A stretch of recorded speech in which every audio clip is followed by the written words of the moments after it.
What we gonna do right now is go back, way back. Give me your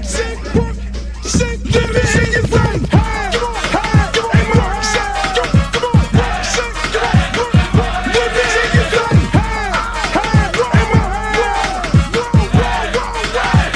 Because like do the round, fat girls like do the round. Woo. Fat girls, let me see you grind. Woo. Fat girls just doing their own thing right there with the fat thing. And the fat girls just shaking them thighs. Fat girls don't make it count right. Excuse me. Baby. What's up? I thought you was gonna start hanging out with the big girls again. What is all this trash? Rock, but you like that girl, hit the ground, hit it up, and you hear that sound. Fat girl just looking so sweet. Fat girl don't make it eat. Fat girl just shake it, don't wait. Big on, let me see you do the thing. Let go, let me see you dance the grind. Shake it up, back down. Drop me in the house. Rock it out, work it, work it, work it, work it, big girl, big girl, big girl, work it, girl, work it, big girl, big girl, big girl, big girl, big girl, big girl, like you around. Fat girl keep going, don't quit. Fat girl just move the damn hip. Fat girl get down, don't stop. Fat girl wanna see the pop. Shake it, stop, fat girl, shake it fast. Fat girl nigga wanna see that. Fat girl bounce like a pro. Fat girl don't know what you know. Fat girl shake, till you rip through what? On the web, that's hard part two. Looks in the house, y'all know the game. Fat girl don't have no shame. Shake that back, bounce to the beat. Fat girl shake your jiggle like me. St. Louis, back to the top. Like I like to do the ride. Work it, work it, work it, big girl, big girl, big girl, big girl, big girl, big girl, big girl, big girl, big girl, big girl, big girl, like do the ride. Hey, hey, hey, mo, hey. Let me hear you say, hey, hey, hey, mo, hey. Big girls like do the ride. Shake, work, work, shake, work, shake, work, shake, work, shake, shake, work, shake, shake, work, shake, work, shake, work, shake, to the ground, to the ground, to the ground, to the ground. Now sick of this. Now I want to show y'all a real show with the big girls. Oh, fat girl, part 3. Can't hang with 100% beat. Fat girl know to happen, don't quit. Fat girl run like you own it. Put your hands on your hips and grip it. Nothing new, I'm loose like it off the net. Fat girl bring crew to top the climb. If not, I'ma pull the business down. Fat girl bounce hot, stop tripping. If you do get chicken and hot fish with a lot right, come to the night speed. I really shit get the day to wear a tee. But fat girl show the boy shot. If you see if the fat or not, don't put fat girl, y'all like the damn let you out. Let me see y'all do the right.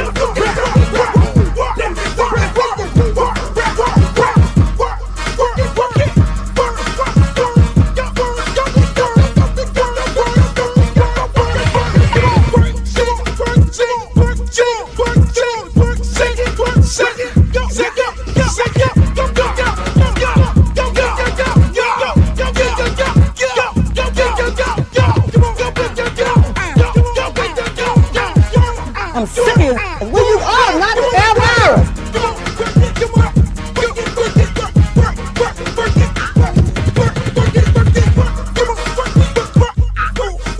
Oh, not the Britney Spears. Hey, how you doing?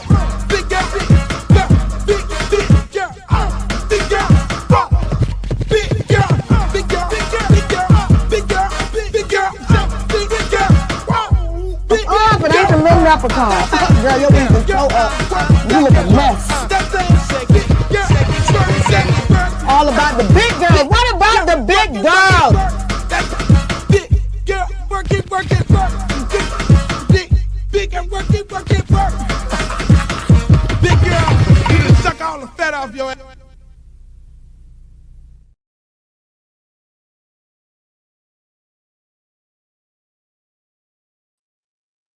What about the big girls? Hey, hey, hey, hey, hey, hey, hey, hey, hey, hey, hey, hey, hey. What about the big girls? Big girls. Big girls.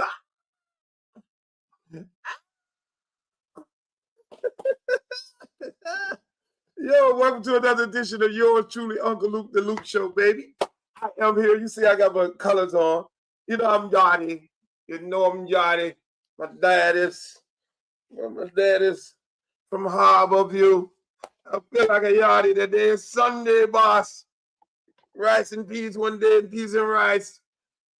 No, I can salvage today. That's Jamaican. My mom is Bahamian. Today is bar fish and grits.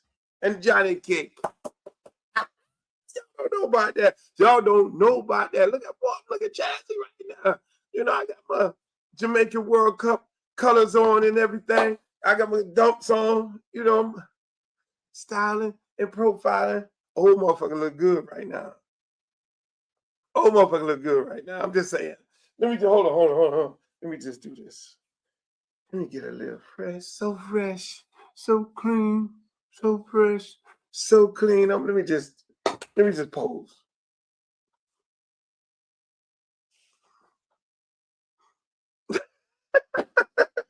I'm having a good time with y'all. Yo, check this out. We got a great show today. This show is going to be excellent. This is going to be absolutely excellent. So what I want y'all to do right now, all of my people on all my social media platforms, that's my YouTube, my Instagram, my Twitter. Hold on, let me get the people on Instagram ready to go. I have to actually go over there and baby them and go to IG to then turn them on. Yep, there they go. They're turned on now. So they'll be in here shortly. I got so many people that's going to come on this show, but then hold on. Let me start off right. We start off like I usually started off, ladies and gentlemen. This Luke Show, thank you all for joining the Luke Show. Yo, this is a weekend edition. We got a lot of stuff to cover. We got a whole lot of shit to cover. But at the same time, I like to thank you guys for being on my Twitter, Uncle Luke Real One, my Instagram, Uncle Luke Real One, my Facebook fan page, Uncle Luke over there. All the old folks over there, shouts out to Facebook. I love y'all. And also, my newest social media platform, which is Twitch. I want to thank you guys for being on here and Instagram. Y'all up in this piece. I love y'all, Uncle Luke Real One. And I got to say, my favorite of all, YouTube. All you YouTubers over there, I want to shout out to y'all, man. Thank y'all for being on here. That's over there at my YouTube page. That's Uncle Luke TV. I love it. And I love y'all for being here. I just thank everybody for being here. This is a beautiful Sunday, not necessarily because it's raining outside, but I love the rain because it be so daggone hot around here that we need a little showers, a little Sunday showers to come in and bless the place and everything like that. We got a really big show. I'm just saying. We're going to talk about Chili. Yeah, we're going to have a conversation about Chili. We're going to have a conversation about Nick Cannon and his comments. We're going to have another conversation about my good friend Disco Rick will be joining us, and we're going to have my good friend Streeter joining us. And then I did put a call out to Warren Sapp, and hopefully he'll come on here. You know, Sapp be all over the world. This man is, listen, he needs to do one of those. Sapp, I can see Sapp right now on a reality show where he's all fishing one day, he's hunting one day, he's out in some sort of Asian world, just walking around. He needs to be more like an Anthony Bourdain. You know, that's my friend. I love him to death, but this dude is all over the place. And I love it. I love the fact that he's all over the place. And then we're going to dive into a little bit of Sheila. Oh, Sheila. Oh, Sheila. Oh, Sheila. A little bit, because that is my opponent, currently still is my opponent in this luxurious race. And we're just going to get a little bit into it because we're not going to get too messy. She's being dragged enough by the things that she's done. So I'm not going to be the one to be sitting up here dragging Sheila. No, I'm not going to do that. I want to run against the sister. She's the incumbent. So if she's still around, I would love to run against her. But we'll get in a little bit of that. But as you already know, this show is a sports, politics, and entertainment show. And this particular show has intertwined entertainment with politics, even though we know we have a very entertainer as a president. That's why I be just tripping when people be like, "Oh, Luke, you're a rapper. How can a rapper be going to Congress? What justifies you as going to Congress?" What? Last time I checked, the president is a reality TV show star. Remember The Apprentice? Remember Ronald Reagan? Remember Sonny Bono? Remember the comedian? So why the rapper can't be a congressman? Make that make sense. But the difference is all of them are white. We get criticized because we are black. All of a sudden, you can't do this, you can't do this, you can't do this, you can't do this because you're black. Simple as that. And even us, we're the ones who want to criticize us. It could be one girl's on TikTok, little funny looking girl. She up there, Luther Campbell, Congressman, y'all let that sink in for a minute. What? But Mr. Apprentice and grab them by the oh, he's on tape. I love him. He's our president. He's gonna give us a stimulus check. He's gonna give us a check. He's a G. Y'all borderline want to call Donald Trump a black man. The same way y'all did Bill Clinton because he got something in the White House. Oh, that's all black man. Well, I'm here to tell you, black men are fucking real. We're the best in this country. Don't get it twisted at everything. At pulling ourselves up out of bootstrap, at being great dads, as being great men, great athletes. We're talking about athletics. Far past everyone. So y'all can stop that. It's not gonna be a show where we're not. Look, I cape for black men. All caps, uppercase. What the girls be saying? Clock it. That's what I cape for black men. I'm sorry. If that offends you, this is the wrong show for you to be on. That's why you see me, I go off on white coaches. I don't care if I hurt your feelings because the truth hurts. I don't care. If I go off on politicians, I don't care. I don't care if I hurt your feelings. This is a contact show. I will hit you, and it's gonna be with all facts. I'm gonna have to keep drinking water because this half Jamaican is a little sick. And I don't have no Cersei tree outside my yard. Where is that mayor? What is his name? He's a Jamaican mayor here in Miramar. What y'all do with all the Cersei trees?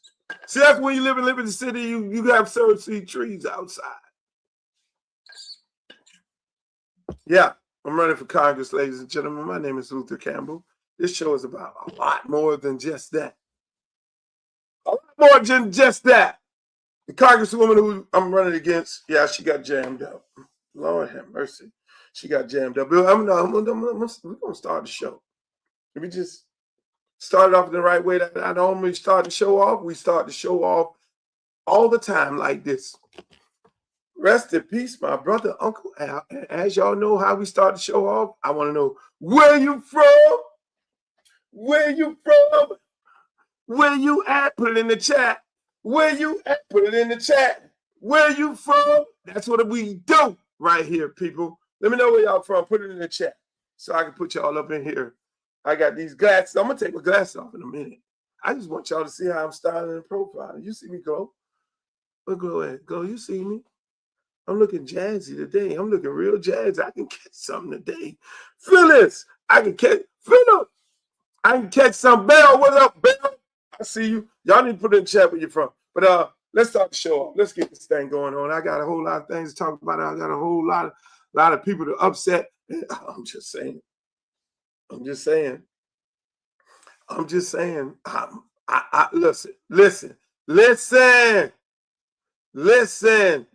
Let me take my glasses off this. Listen. This show is about the realness. Monroe in the building. This show is about facts. This show is about no filter. It's no filter here. This show is brought to you by Luke Records. We will keep it a buck, keep it 100. I like you guys to go into the chat. If y'all, I need the chat to be really involved today. First of all, y'all need to like, share, and subscribe to the show. Share the show. Share it to everybody. Go tell everybody. Ain't got nothing else to do. Church is over with. We get ready to have church right here. I'm getting ready to have church right here because it's time to have church right here. I got and then before I start up, I'm gonna just let y'all know I got a proclamation. I think that's appreciation. The appreciation of Uncle Luke 2 Live crew. You Go Girl Street. It's your birthday street on 18th Avenue block. As commissioner, on behalf of the mayor, Miami-Dade County Board, and all that, Keon Hardiman, Daniela Carver, thank you. It's all over the place. Well, we'll get the screws tightened some kind of way or something like this. Here's a copy of the street. A copy of the street. You go, girl. You go, girl. You go, girl. What was that? 18th Avenue. You Go Girl Street. Then they have another street. It's your birthday. Luke, the It's Your Birthday Street. Go to the street. You come to Miami and it's your birthday. I have to go over there. I was over there yesterday. And it was a really good event. Let me I'll give y'all a little clip of it of me out there. There we go. See, it's a whole fucking reunion here. These is all your ex-employees. These are my guys. Yeah, those your guys. Yeah. Uncle Al, Mom, the whole family was here. What did Uncle Al, Mom, where Uncle Al, Mom at? They walking around, but what did Uncle Al bring to the game? Man, Uncle Al was the greatest. Uncle Al was on one side of 15th Avenue, over there in Sugar Hill.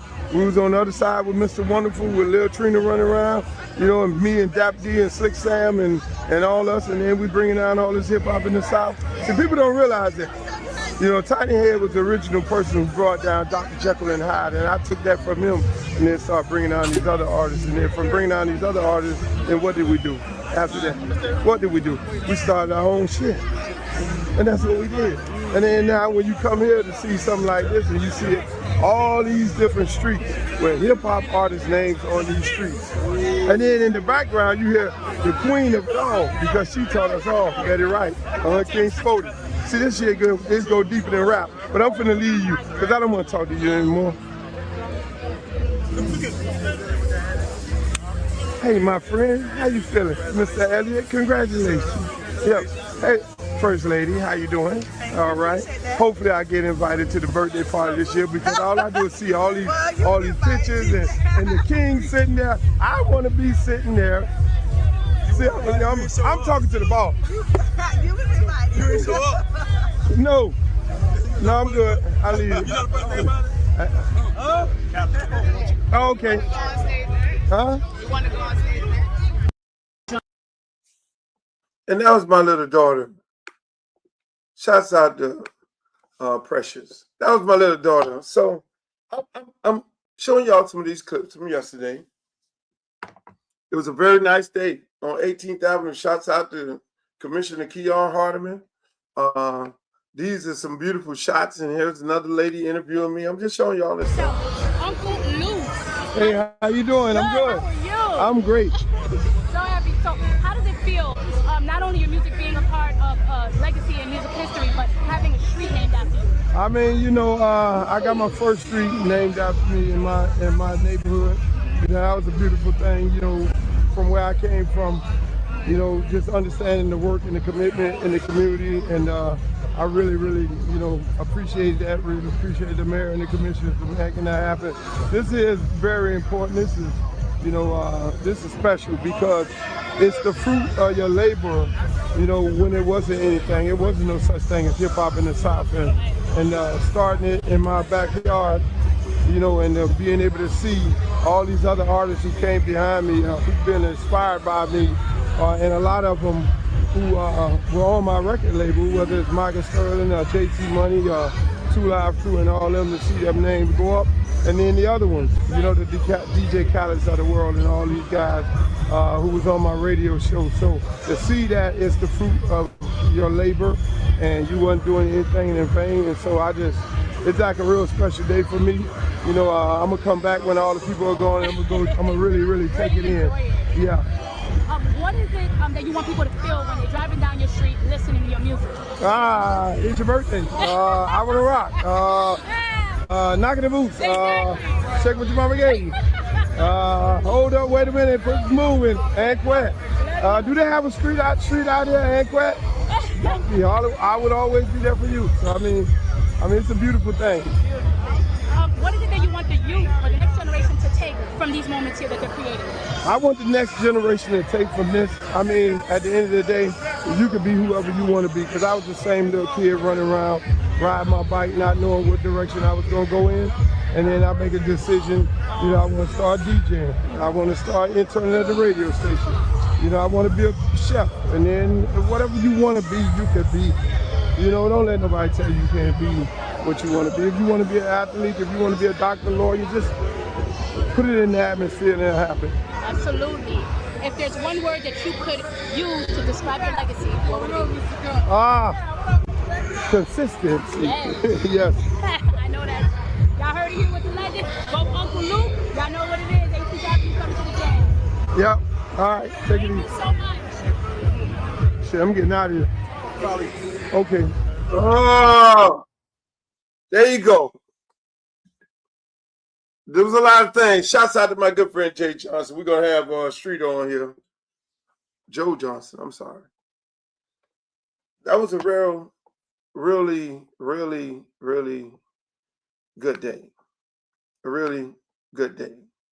But I have one more clip here. One more clip.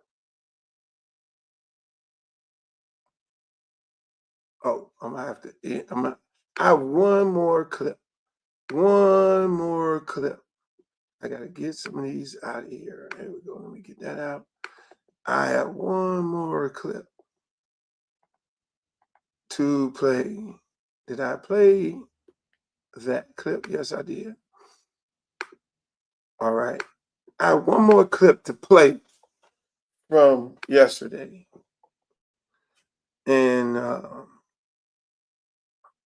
And this might be it.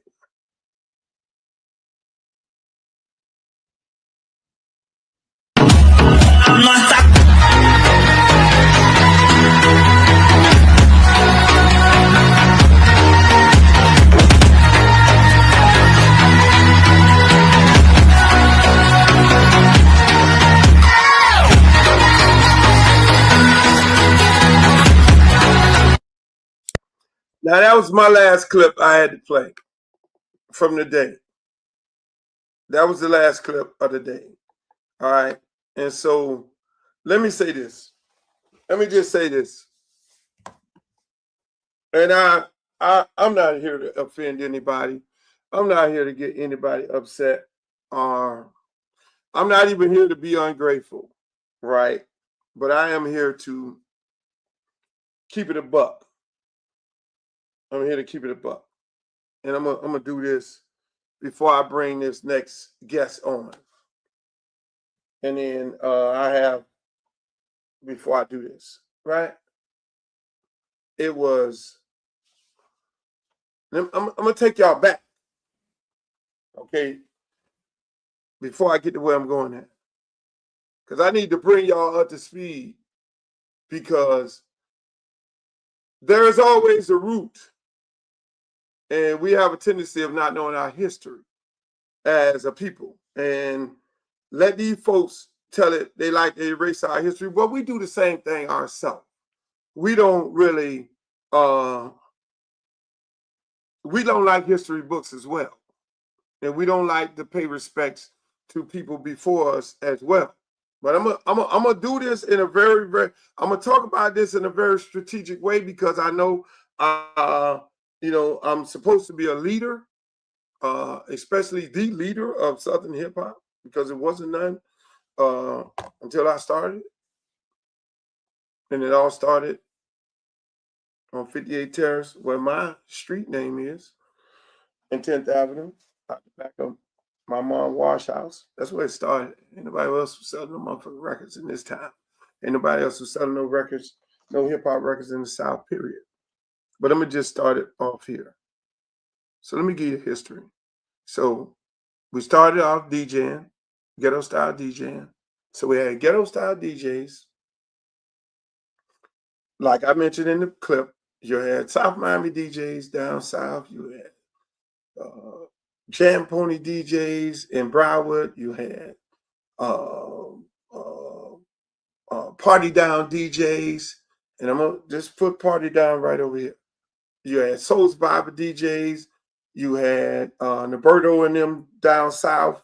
You had XM DJs, the world's greatest.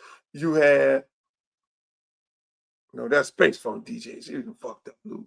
Space Funk DJs, the world's greatest. You had SMS DJs. So now I'm taking you to the DJ thing.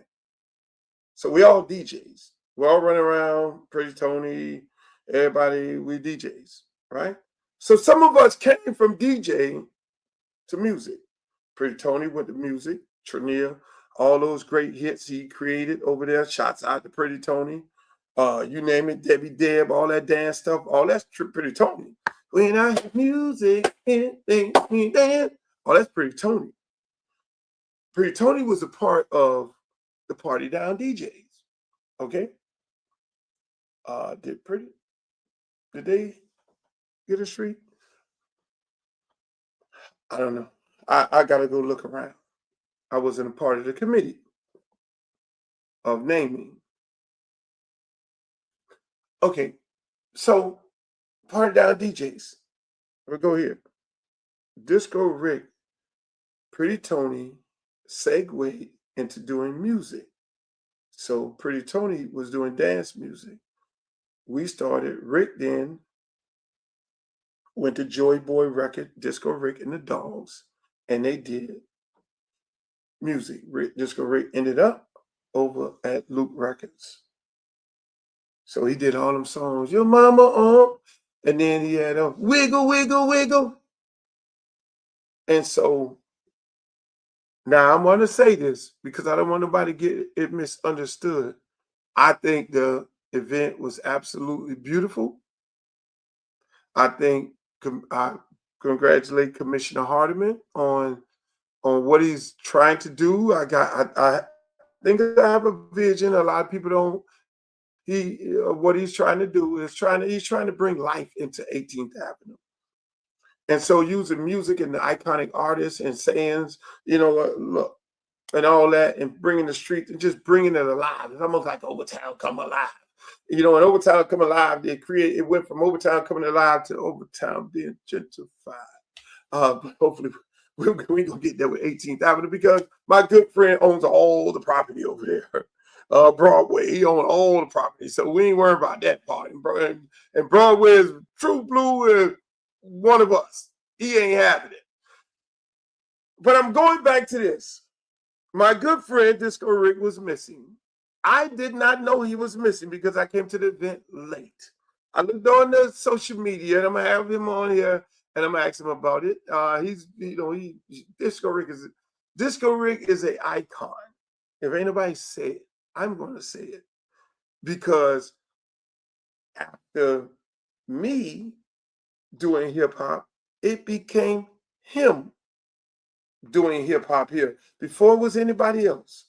Okay? Before it was anybody else. We over at Luke Records doing what we doing, him over there at Joy Boy doing what he was doing. So he's one of the forefathers of this. Betty Wright was the central location of it all. Betty Wright and King Spody. King Spody used to play in the band with Bob Marley. Okay?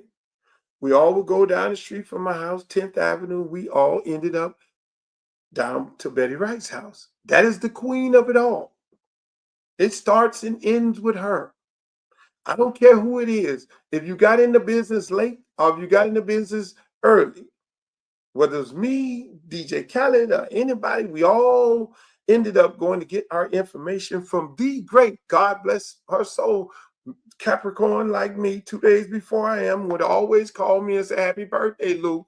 I know we got one coming up. My sister. That's the queen of it all. Okay? And if she's here, she tells everybody, and I used to be sick as a dog. When every year I would have a conversation with her, and they would be bringing all these artists to come at Chaz in the Gardens, and it took them God knows how long to get her on the stage. But that's a whole nother story. But I'm going to say that, man, Disco Rick is an iconic figure. I'm saying it live on here. If there's not a street named after him, I hope you guys correct it. I hope somebody go around the corner and say, well, we got a space right over here because Wiggle Wiggle or Disco Rick should be around there before anybody else. I'm just going to keep it a buck. They could take It's Your Birthday seat and give it to Wiggle Wiggle. And that's how serious I am about it. That's how much of an iconic figure he is when it comes to hip-hop music. Uncle Al, we love him to death. We raised Uncle Al. And one of the main people to raise Uncle Al was Disco Rick and Steve. He was learned up under us. And that's why I played that clip of Larry Dog interviewing me. So I'm going to say this to say this. There was always an opportunity. I'm not going to be the one to be like, oh, yeah, they should have did this, they should have did that. No, I'm not going to do that. And we ain't going to do that today because we're going to commend the commissioner for doing what he did.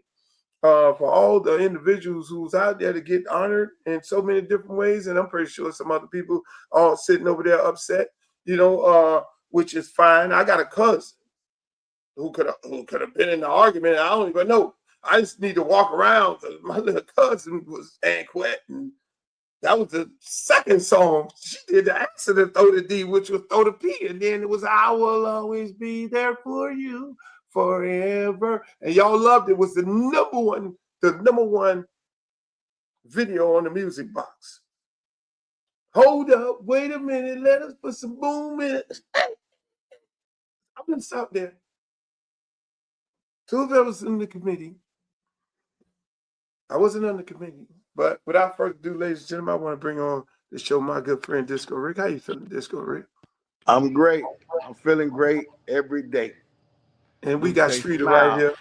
Disco I got Rick. right here, Disco Rick. Ladies and gentlemen, welcome these two guys in there. Everybody in the chat, y'all give them thumbs up. Give them the you put it up in the air in the chat. I got Disco Rick. I got Streeter on here. Football field. We're gonna get into some sports. And Streeter's a historian also.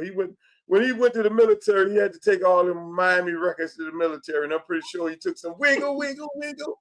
Wiggle, wiggle, wiggle. Yeah. Hey, Rick, how you feeling today, man? I'm feeling good. I saw you on the video. I saw you doing a video, and you were outside a club that you, I guess, was promoting own or whatever it is. I wanted to be on 18. I really did. I wanted, because one thing I know about all of my artists on there, I support all of them. You understand? So I can't get mad or angry. That's one thing you told me, Luke. Smile, Rick, keep smiling. And so that's what I'm going to keep doing. You understand? And I had a good thing at my spot. I had like 2,000 people yesterday. You understand? So I was feeling good for what I was. You understand? Because people came out what I was doing. You understand? So I didn't feel no type of way about 18. I didn't feel no type of way about the artist that was honored at all, because that's not their, they didn't choose that. Somebody else chose that. So I think the line been skipped. Somebody cut in on the line. The line was definitely You got to elaborate on that. Cut in on the line. Yeah, there was a lot of artists skipped the line. And there was a lot of artists that wasn't even on a label. So I don't understand it, because those artists that was on there, I'm gonna love them and I'm gonna congratulate them all, bro, because it's not them. You understand? It wasn't them that did the lineup. So you can't blame them for anything because I have to honor them because they got their name on the street. You understand? But I'm still going to be happy because I know the work that I put in from, look, let's go back. It was only 3 groups that had albums. Well, one solo group, one solo person, and 2 other groups. There was Gucci Crew, which is me, and there was Two Live Crew. We had albums. Everybody else had singles. And Kuwait had an album. That's the first lady of Miami to me. You understand? So, you hit them hard now. I was signed to Henry hit them a little hard. I was signed to Henry Stone, which was at TK Records, which was the same person that Betty Wright was on. So I came up from the Stone Ages of Betty Wright and all of us. When Betty Wright left, we were in the same building at Vision Studio. Do you remember that? Yeah. Betty was upstairs every day for years. I was downstairs. Me and Betty was connected every day for years. The people that know Betty now or whatever, yeah, y'all know it now. I know the whole story. I was there from the TK building. So like Luke said, I know the history. Pretty Tony named me Disco Rick from Party Down DJs. He created a lot of hip hop in Miami the way he helped shape Miami in music. And Luke, you're absolutely right. Let's not forget about Pretty Tony. I would trade my name on any street for Pretty Tony. Wow. To see Pretty Tony name up there, I would trade that. We fought on the road. We fought New Yorkers. We fought all kind of rappers. Luke fought. I fought. They told us we wasn't this, we wasn't that, but we still stayed on the road. We were strong. The struggle was real, Luke. The struggle was real. We wasn't local artists. We became world artists. When they didn't like us, we broke them doors down. We broke them barriers. And Two Live Crew, Luke broke them barriers for others to be where they at right now. It wouldn't be none of this if it weren't for the fight and struggle that we did and the way Luke and Two Live struggled to fight the amendment and won it. I was there when Luke got arrested in the club on Hollywood. I was invited to go. I was the only guy in Miami said, yo, Rick, come to the house, come to Luke's house. We finna all go to the concert. I went there. I was standing on stage in the back watching it. When I left that concert before Luke got arrested, I ran out with Marquise, brother Marquise. Blessed, may he bless, rest in peace. Me and Marquise jumped in the van and got to Luke's house quick. Then we found out Luke then was arrested. Those are things that people don't know. I was there. I'm like, God bless the Jesse Jackson. He was there during the movement. You understand? I don't know the stories. I was there. I could tell you the stories. So Luke, I understand Luke. Luke one day said in the skate ring, yo, you see that group right there? I'm finna go make a record. I just made $1,500 at this Pacquiao skate ring. This guy named Larry Cool Larry said, yeah, okay. So Luke, the next days or so, or whatever, I saw Luke on his motorcycle. Luke had a motorcycle, everybody, a chopper. Don't bring the motorcycle He had back. a bag on his shoulder. Don't bring the motorcycle in this. Yo, I have to because this is where it started. Bean might Luke go find a pulled picture of me on the Luke motorcycle. pulled up at 99 Shouts out to Bean. Star Force 99, Soul Star 99 on 35th Street in Miami. Luke pulled up with his chopper, and before he walked in, he said, Rick, I got the record. He gave me a record, Throw the D. It didn't even have no label on it.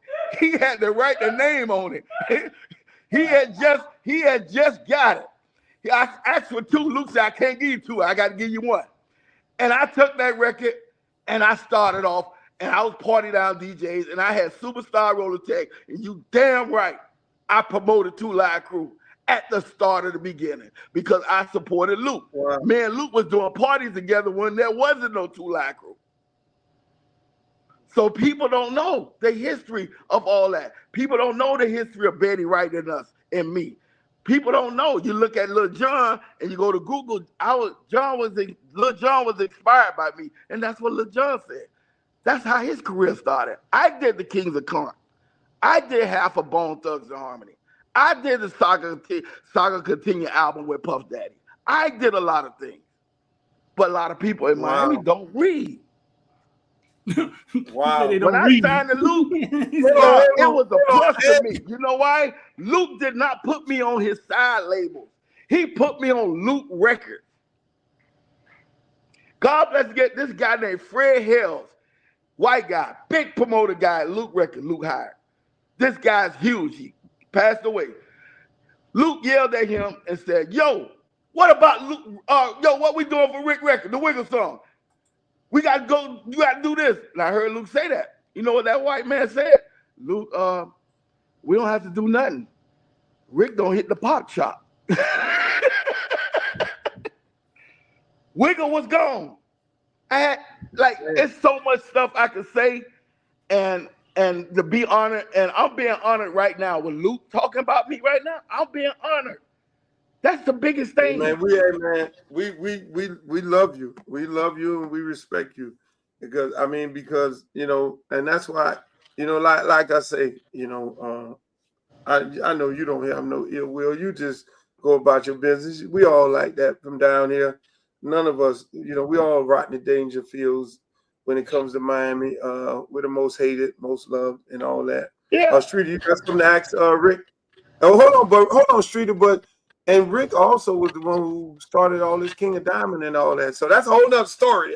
You know, he started King of Diamond?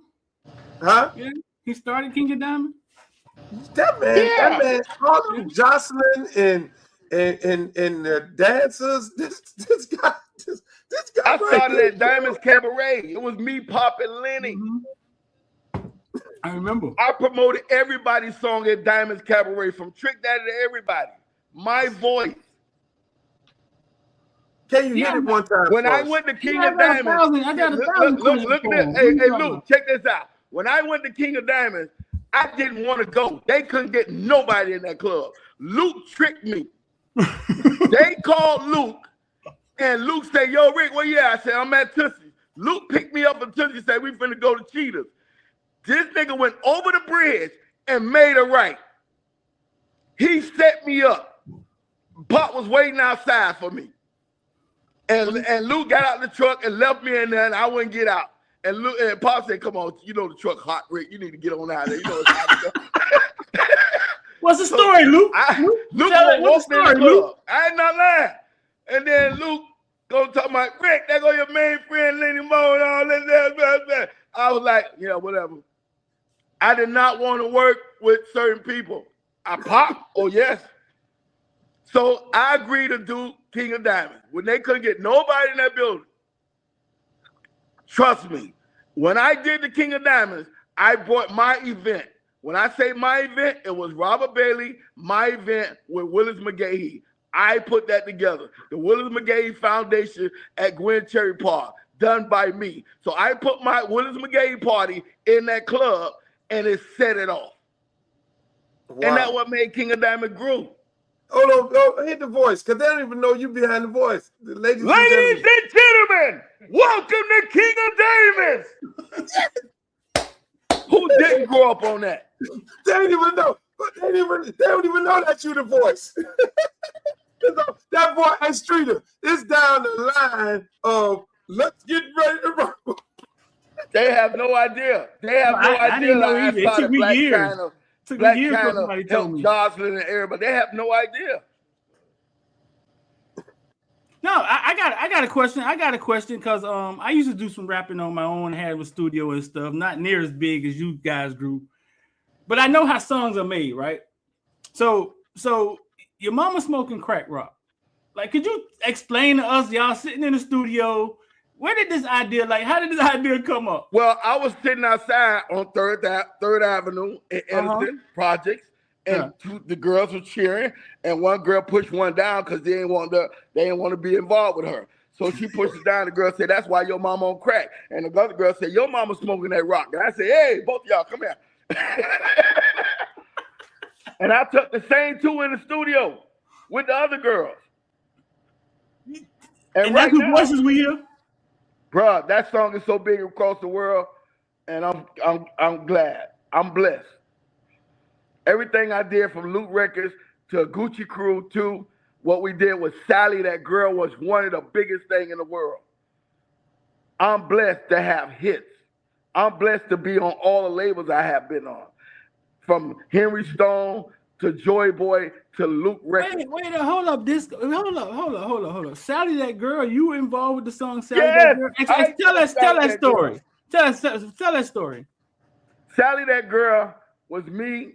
It was me and Victor Mate. And then we put 240 in the group when we started doing the album. After the Gucci 240 started. Then we did the whole album, Shoes and Bowls, Sally, that girl, all that. Sally, that girl was actually a mistake. It was not supposed to be on the album. But Mr. Henry Stone put it on the album, and we tore his studio up. But he told us, "You guys don't know what you're doing. This is a hit." And yes, he was right. It was a hit. We were all over the country. Y'all didn't think it didn't sound like that in the studio? Whoa, Sally. Your mic cut off. That girl. Somebody. That girl. I was young then. I had to sneak and listen to shit like that, Luke. I was young.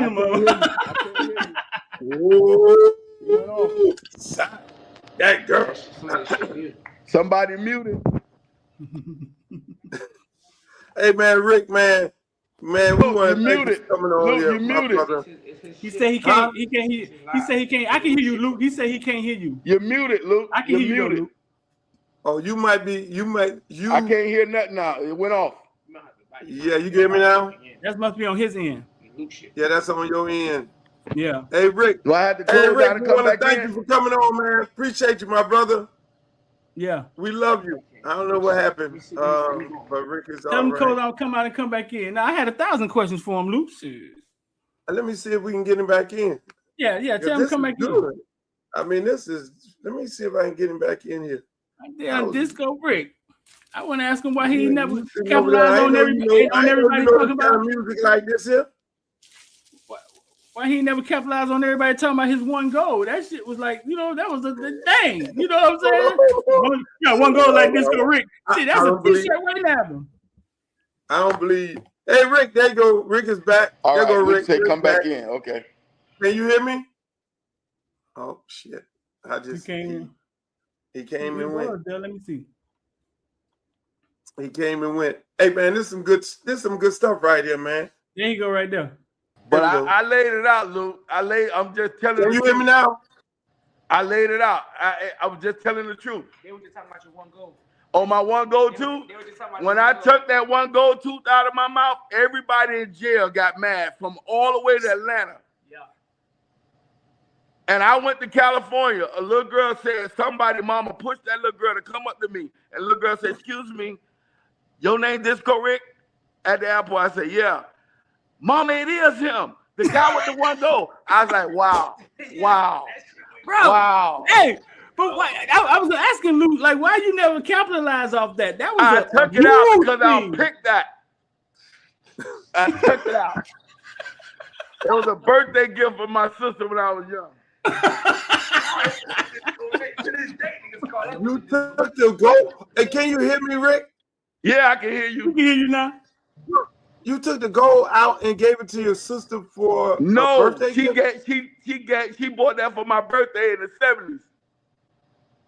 She brought him the one gold, and he just never added to it. So he just rolled out with the one gold. Hey, why you gonna say not added to it? A lot of people ain't added to it. Bro, listen, So I you had understand one marketing goal. now. You didn't have a grill. No. Everybody keep talking about this one goal. I never saw you with the one goal, Rick. I don't remember you with the one goal. One goal. Luke, it was a huge thing. People used to be like, "Dog, you got one goal like Disco Rick." So Disco Rick, and it was like a huge thing. Hold on, Luke. Do you remember on your song, Rick Ross said that? One goal like Disco Rick. Yeah. Yeah, I remember. That's not the Rick Ross. Like Disco Rick. And it is what it is, man. I'm just glad that everything worked out and they had a peaceful event out there on 18th.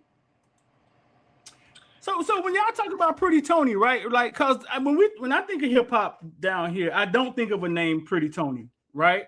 Why is it not? Why is his name not like y'all? Like, why is it? Was he so early that his name wasn't? He was early, but still he became that producer. His name wasn't ringing inside. His songs was bigger than his name. Okay. You understand what I'm saying? So I believe Miami just got to get it right, because if we, and Luke, you probably agree, we already getting our history took off the monuments and Washington and books took out of schools and all about Black history. They already taking that apart from us. You understand? They taking it apart. So why should our own Black people in Miami tear our history down the same way? That's how I feel. Right. White people are trying to destroy us right now. Why are we destroying ourselves and hiding the history of what Miami is really are? Yes, you know what I'm saying? Right. I grew up on KC the Sunshine Band, and every Black person that was in that band came from Poker Bean Project. Luke, am I lying? Luke could tell you. All them Black boys who played in that band, KC the Sunshine Band, came from the project where Betty Wright was as well. And that was across the street from me. But bro, I did not know that. I gotta ask my mama, because my mama grew up with Betty Wright. I did not know that, though. The whole band came out of the Poker Bean. I did not know that. That's how they found Betty. Luke, am I lying? Yep. No, you're not lying. The whole band of KC Sunshine Band came out of Poker Bean Project. Wow. Are you listening? I can't hear you. I didn't know that. Your mic off again. I didn't know that either. I didn't know that either. I can hear you. Luke. I can hear you. Yeah, Rick. I don't think you. I think we I have can't cook. What's on? connection. Luke is going in and out. Wow. KC, I didn't know KC the Sunshine Band was even from Miami. No. Yeah, they all from Poker Bean Project. From Miami. I didn't know that. Come on, Streeter. You come. I forgot you're a 12-year-old. Luke know that. I'm a little younger, y'all, man. I couldn't get in the base station, though. I was too young, man. You just got it.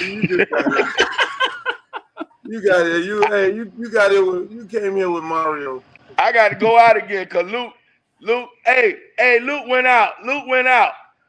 Okay. Hey, man. Hey. Luke went out. That's what's up, man. This is great stuff. You can hear me? You can hear me, Disco? Yeah, he got to come. His sound keep going out because I can hear you, Luke, fine. Yeah, but we got to, hey, man, one shout out to Disco Rick. I mean, I know somebody in there can listen to the broadcast on there. Y'all tell Rick thank for coming on. We really appreciate it. But that was great. He came back. Want to try one more time? He back. Want to try one more time? I got a whole bunch of stuff here. We'll bring him back. We're gonna let him get his. I'm gonna text him and let him get his audio right, and then bring him back in because I think something is happening with his audio and mine because I got kicked out of here when y'all see me went off of here. So it's something happening on the back channel right here. So yeah, ladies and gentlemen. We got the world famous Streeter. That was some good information there, right? I mean, that was great information. Yeah, I wanted to touch on that because I really thought Rick was involved in the street thing, and I called him up, and he wasn't involved because I saw him online doing an event at at this club that he's promoting, and tons of people there, and they were having a great event and everything. And then that's when he explained to me that he wasn't involved in the people he thought that did not have him involved, but that was a whole nother story. I'm going to get into that because we don't want to start no controversy like that. But I just hope that at some point the commissioner or whoever is involved, that they figure out a way to put my good friend Disco Rick on the street, even if they have to take down It's Your Birthday street. I don't have a problem. He said somebody skipped the line, bro. Who skipped the line? I mean, and I came dressed all with Spliffy, thinking that you running for Congress, that you dressed like a goddamn Run DMC.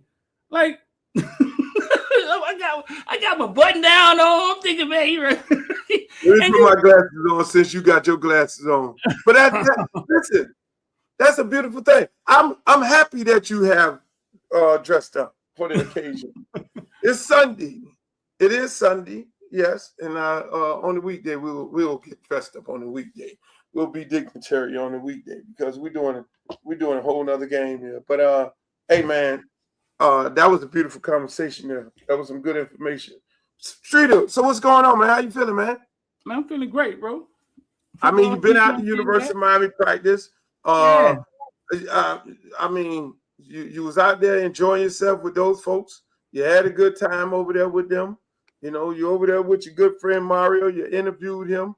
But I have a little treat right here for you. I don't know if I'm gonna be able to play it, but I'm gonna try and play it right here. Let's see if it can pull it. All right, y'all like this? Okay. Know that. Right, y'all like this? You know that. Oh yeah. Oh yeah. Hey, let's go. Go. Get off me.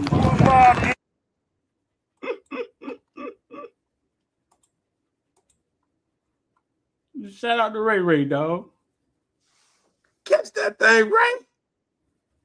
Hey, man. Hey. They done mic Ray up. That mean Ray over there doing his thing, bro. That what that mean? That's what I wanted to ask you. When they mic Ray up like that, that means he's doing his thing, right? Mm-hmm. I mean, he's doing his Listen, thing. man. That mean he's doing his thing. That mean he's a leader in the room. I mean that mean they trust him.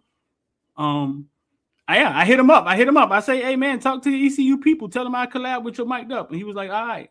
Oh really? Nah, that means really? he's doing his thing. Yeah. And he said, all right. Because that's one of the good guys.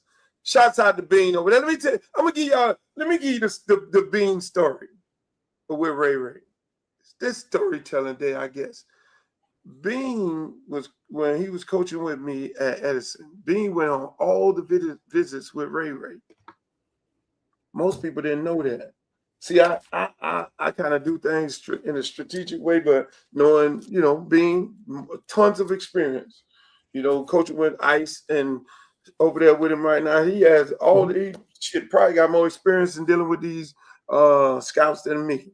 And so Bean would go, Ray, big time 4-star, damn near 5-star, All-American, this, everything, all the bells and whistles. Bean, you go with him. Bean would go to all the visits and everything with him, went to Clemson with him, walked him through there. So if there's anybody that knows the process of Ray's recruiting firsthand, it's Bean. He was the one right there. It wasn't me. I was, making the phone calls, obviously talking to the scouts and the coaches and all that.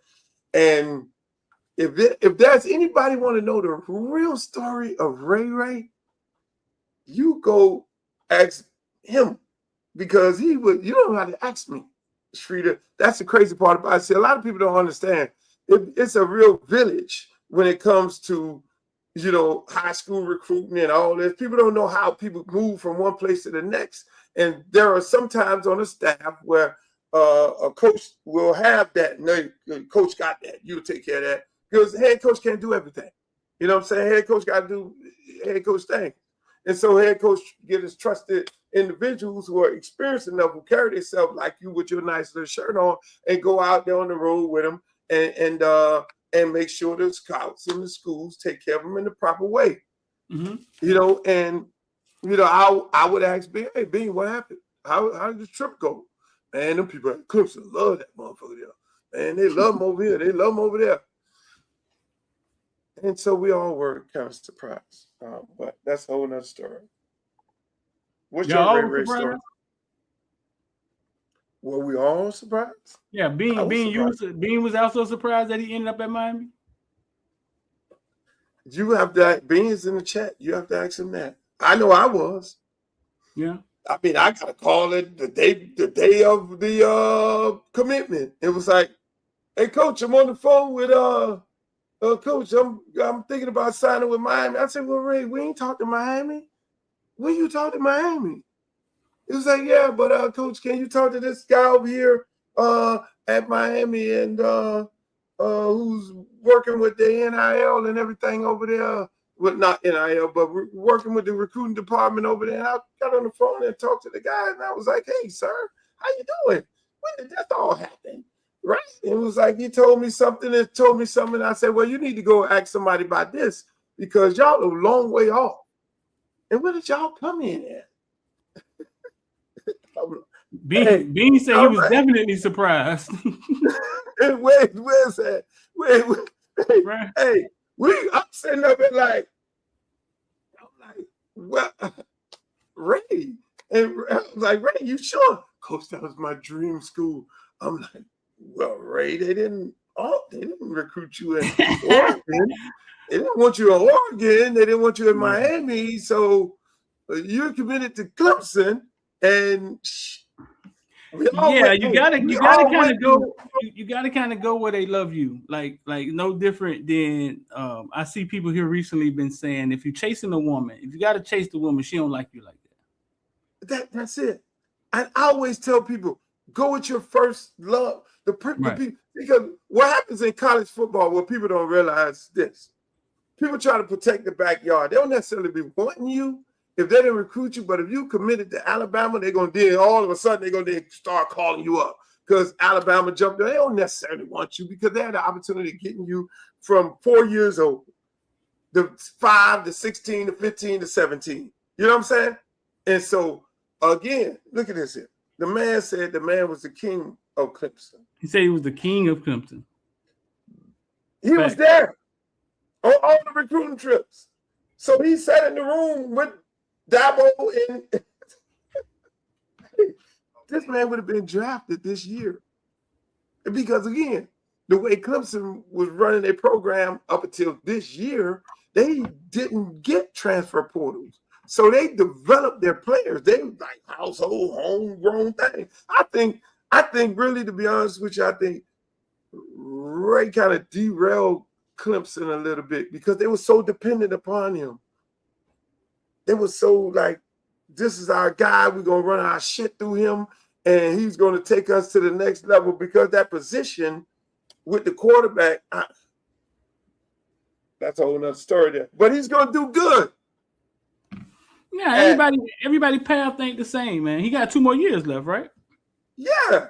And that was the whole thing. That was the whole thing there. You know, and Devontae Freeman came in, and he would always come into all my teams, and he would get a story about him not being the biggest, not being the fastest, but the one that listened to what I would say and the other coaches, the positive coaches around him would say. And that's how he say, look, man, if you listen, you can go to where you got to go. And that was the first time, and I was surprised because anytime I talked to a scout or coach about Ray was on the other end of the phone. And so that was surprising. And I think some adults got involved in that. I ain't going to call no names because me and Bean was like, you need to go this direction here, but we don't tell nobody where to go. That's your preference. And I'm sitting up there like, what the hell going on here? Because again, you know, but you know, everybody learned their lessons. And when we talked earlier this year, you know, I would go to practice and see because I really couldn't go and put down on nobody at Miami. That's why I never said nothing, even when I went in the Villains. on a Twitter space. I never bothered with that because I wasn't the one that was a part of that whole deal of him going over there, how they were going to use him. And that's a delicate part of a high school coach that parents, if you're on here and you're listening to this, when you get somebody that's not the coach from the staff that's telling your kid to go somewhere and go to one of these schools, then the coach, your kid just lost a lot of leverage because his head coach and the coach with him, like, the assistant coach with him, they can't advocate for him. And so I could never advocate for Ray for not getting player time, not being put in a position, not even putting a running back. Because if you know anything about the kid probably one of the best running backs in college football. If coming out of high, that motherfucker's a beast at running back. He had just turned into a receiver when he came over there with us. And so people don't even know that. So I'd have been over there, look, you can't use him as running back and lock down DB on top of it. I put his ass on Jeremiah Smith. You remember that on Streeto? I can't hear you. You put him on Jeremiah Smith at Chaminade? I put Ray on Jeremiah Smith and locked him down. He said he locked him down. Jeremiah Smith down. You see what Bean just said? The man is a running back. The man played running back at Northside Optimist all his life.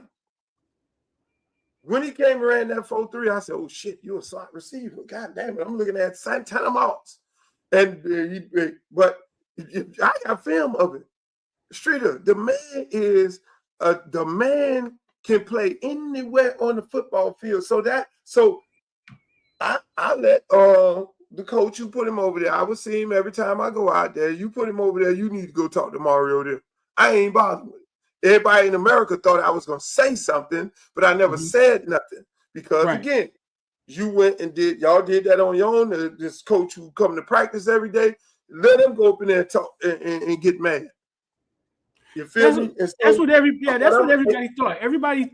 Everybody thought anytime you would say something, right, about Miami, that it was pertaining to Ray. And it wasn't because of the story you just told. It never was. I don't think people understand what you're saying about advocating for a kid, right? So what you're saying is when they were able to pull Ray from you and get him to commit to Miami when you guys had him locked in the Clemson, now they know that Ray's not listening to you. Correct. So, right. And now, so now let me explain it to parents. So if they've put him off the boat with Luke and Bean, right? If they put him off the boat with Luke and Bean, he's standing there alone by himself. He no longer has the leverage of a Luke who has the leverage of having kids every year, them having to come recruit the school, all of that leverage that you can't do the coach wrong because you got to go recruit the schools. And that's what he's saying. They kind of separated. Yeah, they kind of separated you from the family. They said it. That's what happened. And even more, you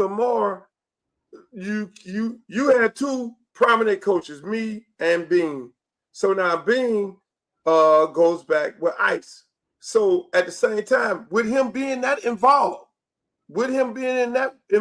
in this recruiting and going on every travel trip with him, you can't, even if he's not there, you can't screw him over, even if with him over there, because he's over there on the staff with Coach Ice, who's probably the most highly decorated coach in the state of Florida. And you got to go walk up in the Ice office and Bean sitting up in there. You just screwed over a kid who Bean took around. No, you can't do that. You're going to be, hey, man, you need to get the fuck out of here.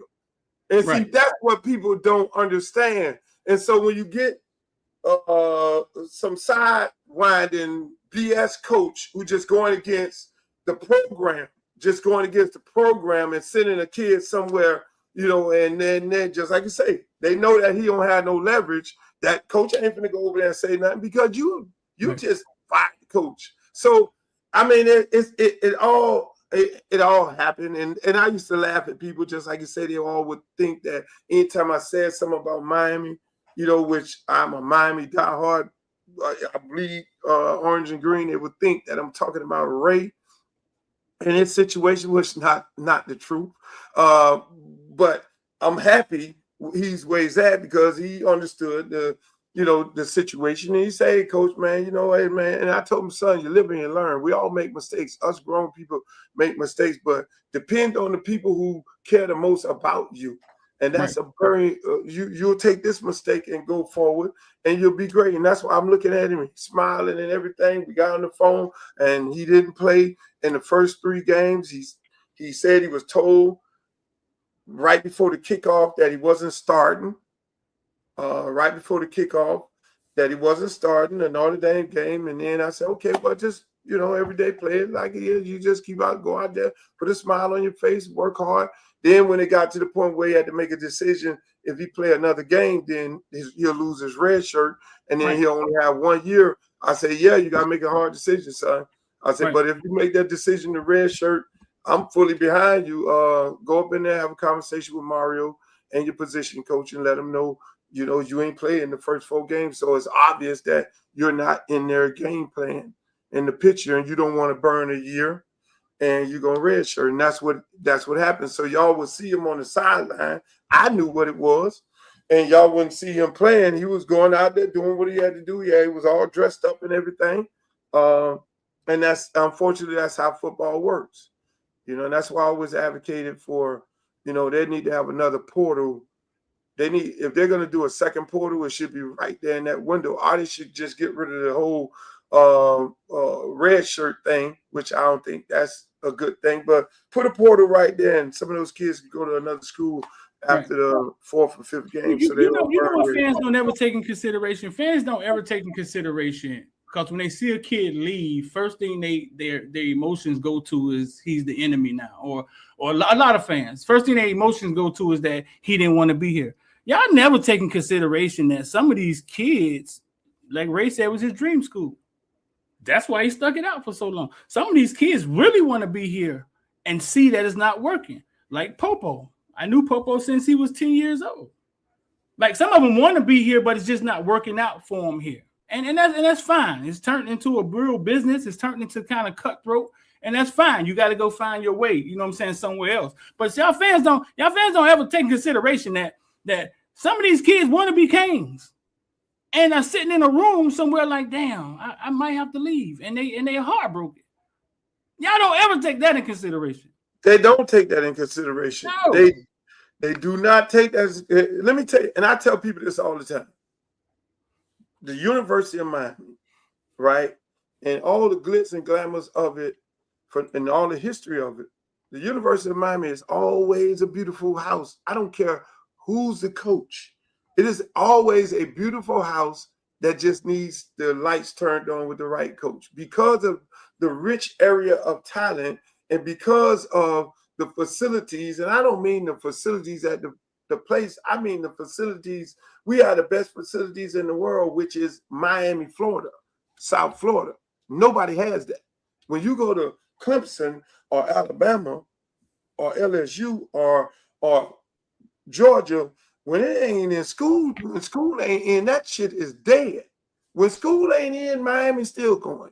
And so people don't realize that. And like you say, these people jump on these kids.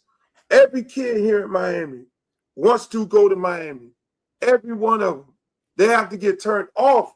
And Miami has literally the pick of the litter.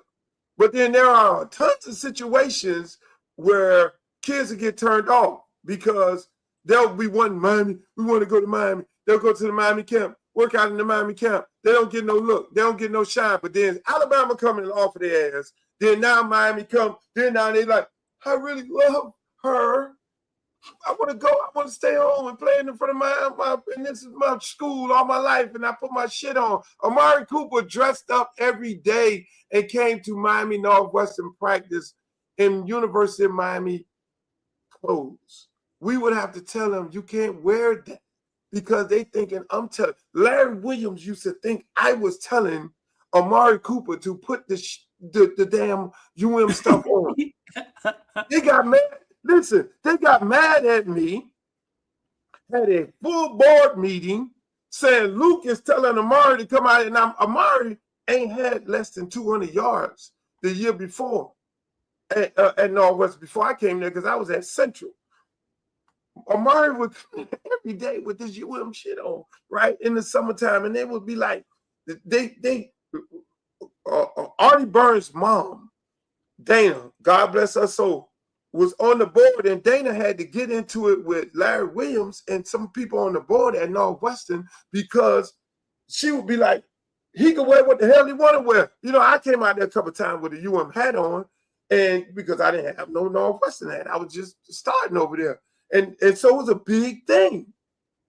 And when he went to the camp, and Stooks was the DB coach, and I say, Stooks, this kid finna come dig up your 5-star, bring him out here.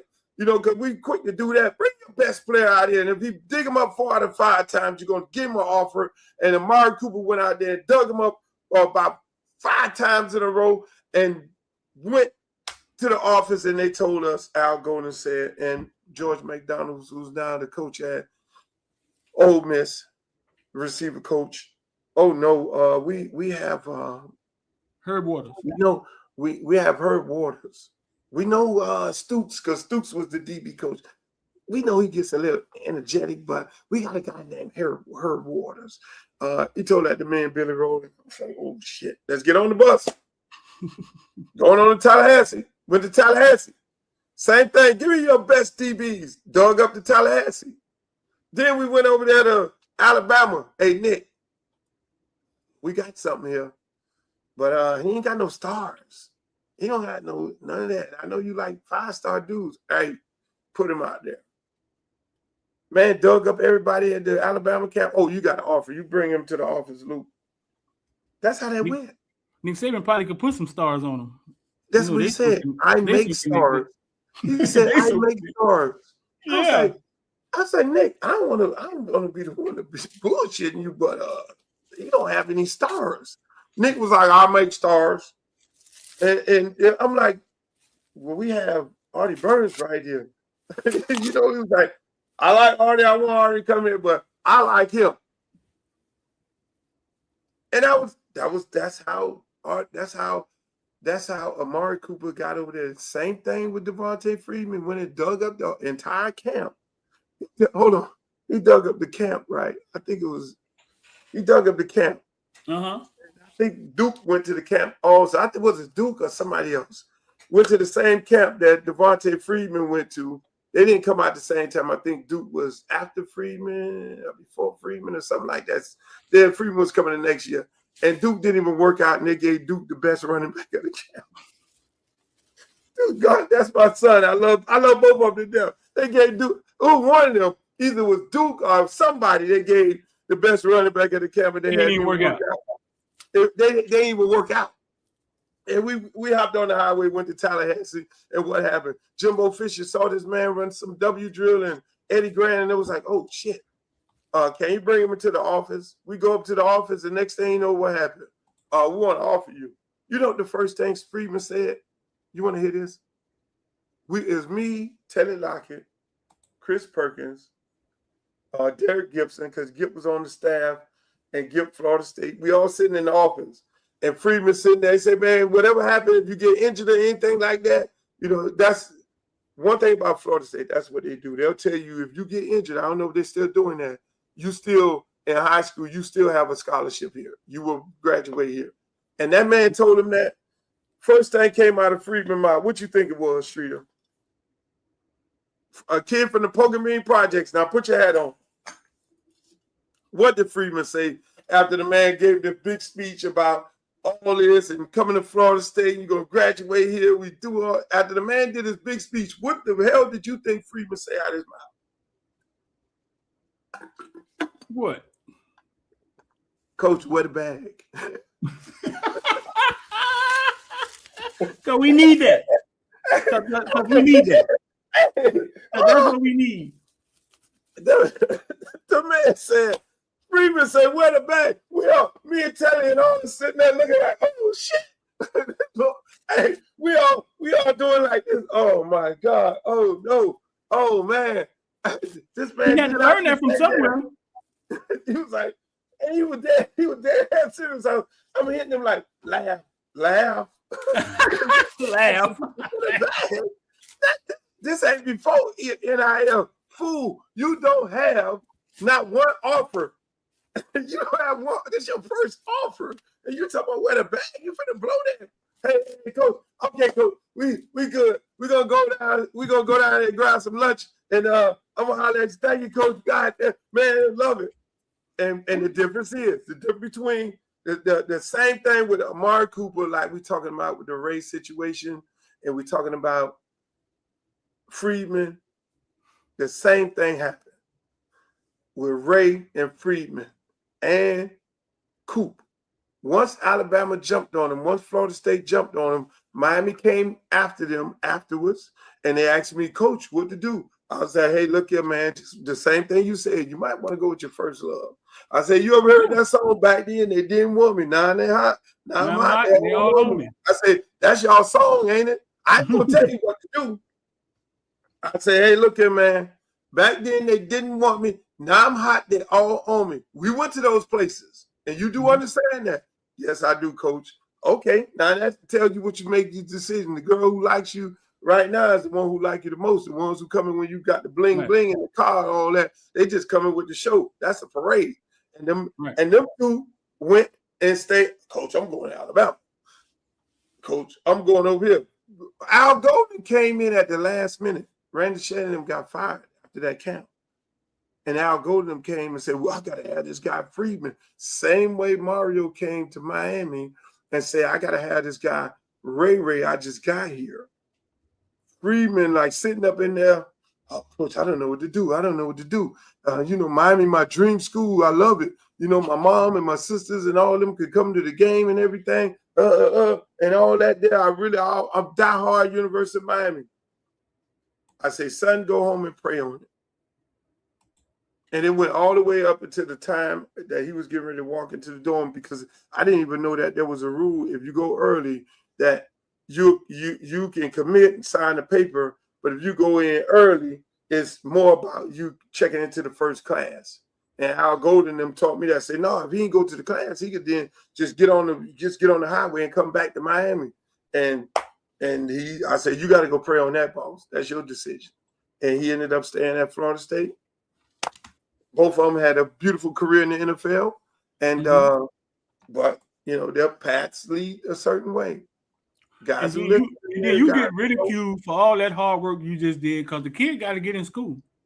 Kids got to get they drugged me. They said I was sending kids to Florida State. They said, hey, oh, Lucas, Florida State, you was Seminole, you sending the players over there. I'm like, Randy Shannon said Freedman wasn't big enough and he wasn't fast enough, and they didn't offer him. And we went there. And then Al Golden came after the fact, and them people had already been recruiting him. And it was crazy because when we were riding back home, everybody who I had called, now mind you, Freedman like my son, he's pretty much stayed at my house. And we ride back. I said, now watch the phone start ringing like a motherfucker. Once we post once Florida State posts that you got an offer at Florida State, and the phone just started jumping. All these people started calling who we had already talked. Well, can we talk to you about him? Man, hold on. This man just went to your camp, man, dug up your place and all that, and y'all want to jump on that. Okay. I say, Freedman, you do what you want to do. You see the play. Florida State was his first offer. Alabama was Amari Cooper's first offer. Listen, man, everybody can't go to Miami. I was at Miami. No, everybody can't go there. Yeah, and everybody can't go. They had limits. They also had limits too. I mean, everybody can't go to Miami. I mean, that's the bottom line. I was there all week, Luke. You want to talk to Miami, man? Yeah. Let's talk about some Miami stuff. You did go. Everybody can't go to Miami right now for real. Like, before we start, I want to ask you. You put in a request to interview Mario. What happened of that? I did put in a request to interview Mario. After the run, he started doing his media run, and he went and interviewed. But looked like everybody, every outlet.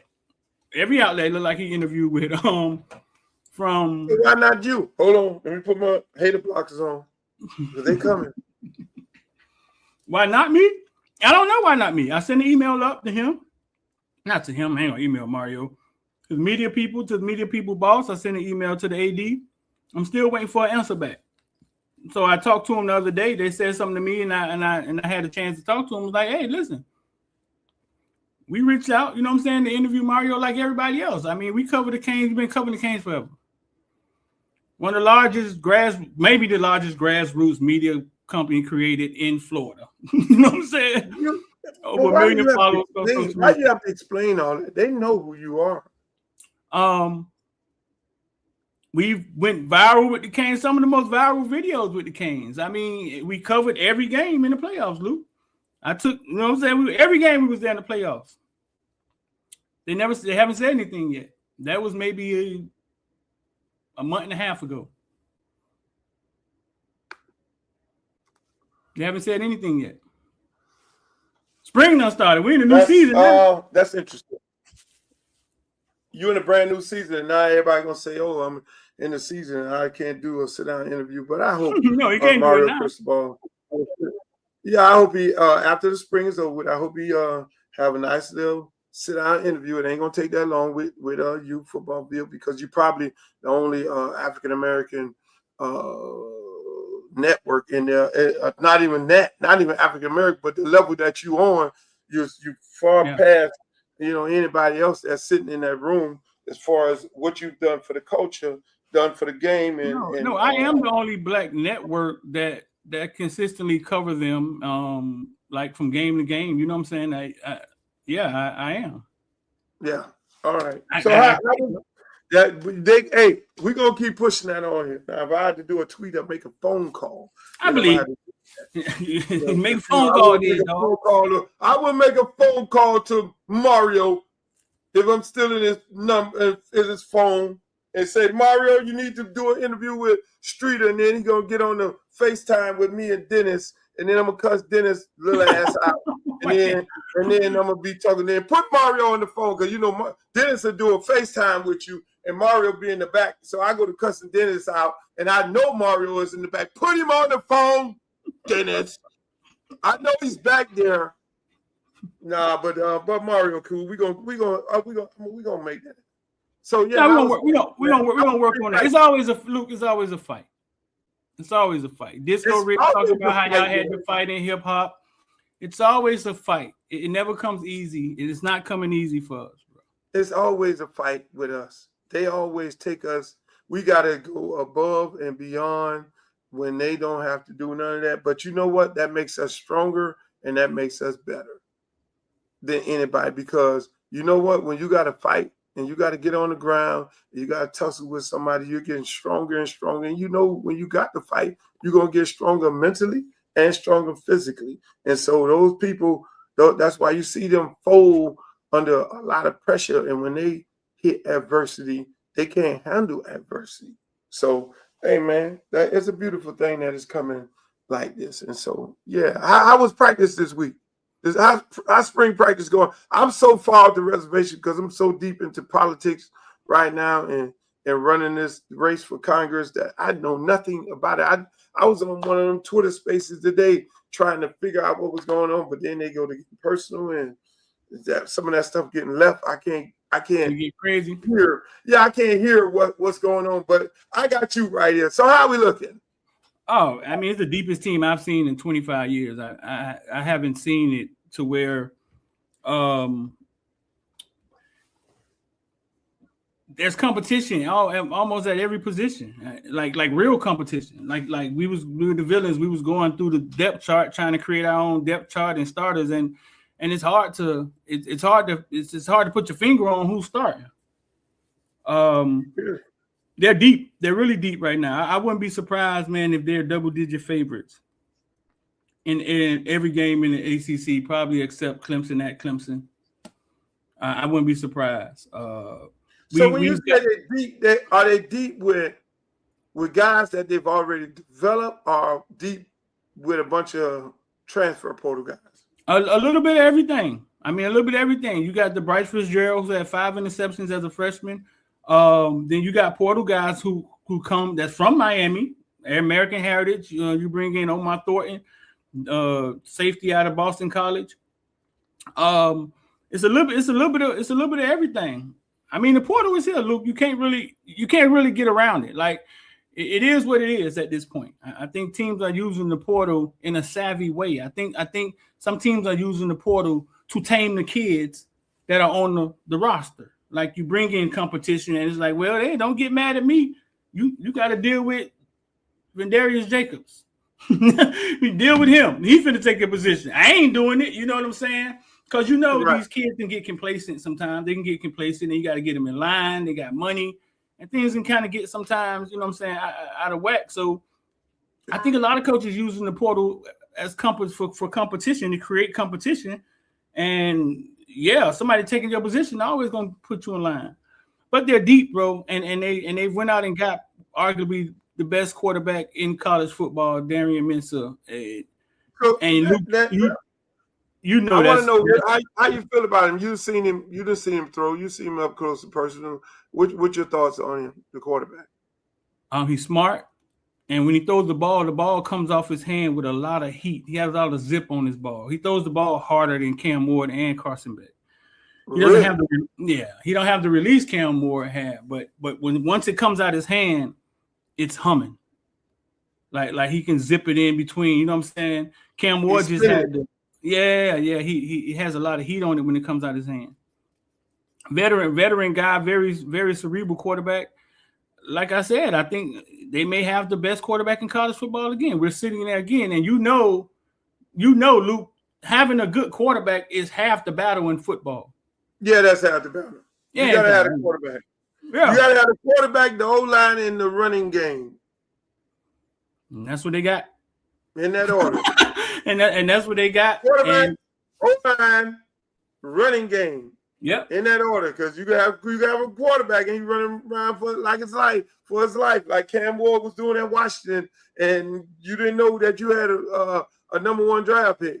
And if you ain't got no running game, then now you got to sit back and have the quarterback throw the ball 100 times a game. That ain't gonna go too far. So you got to have those three in that order. And you ain't hear me say nothing about no receivers because we already got Malachi Tony. What about these receivers? I mean, we got Malachi coming back. You got number 3 coming back. Malachi went and put on the stick. You know, that's I like the 10. I'm gonna just say that. You like 10? Come on, man. Number 1 is stick. Miami, bro. Like, that's thick, man. That's thick. What you talking about? Is Miami? It's Miami. You know the dude with the number 1 on is the dog. Like you go look at the team and try to find name Streeter. Name one Hall of Famer from the University of Miami that wore number 1. Name one person in the Ring of Honor at the University of Miami that wore number 1. That wore number 1. You can't. Oh yeah, look it up. Google works. That wore number 1. Works. In the Ring of Honor that wore number 1. You can't name it. I listen. I know Malachi. Malachi's gonna be the first. He's gonna be first. He's gonna be the first. He's gonna be the first. Let's just leave it like that. I don't like the stick. I don't think I ever had a team where the guy with the stick was the best. Who's the greatest number 1s in University of Miami? Now you got me thinking. Now there's nobody. Only person that number 1. Only person that did a little something with number 1 was the D lineman from Heritage, Nesta Severo. Severa. Wait a minute. Oh, you lost. I'm telling you. Who else had the stick? What number was Rohan Molly? Number 2. Thank you. Ain't nobody put no stick on at the University of Miami. We don't do that. You got the guys put it on, but they don't necessarily be that guy. But Malachi Tony, whatever the hell he want to put on, I'm with him. That's my guy. That's De La son. I'm with him, whatever you want to put on. William Joseph is in the chat. William Joseph. I see William Joseph in the chat. William Joseph is a former University of Miami first round draft pick to the New York Giants and ended up playing at the Raiders. My cigar bar friend, who I just go to cigar bar and watch them smoke cigars and I drink Coca-Cola. William Joseph, do you know anybody that wear number 1? What number was Devin? What number was Devin Hester? Who went to the Hall of Fame? Nobody does that. Damn. I got you. See, I got you. Ladies and gentlemen, I'm the one who bleed on Artie Burns was number 1, right? I'm the old guy who bleed orange and green. Artie Burns was number 1. And he played for me. First round, he went first round. He went first round. Is he in the Ring of Honor? Jesse Armstead was number 1. I was thinking that.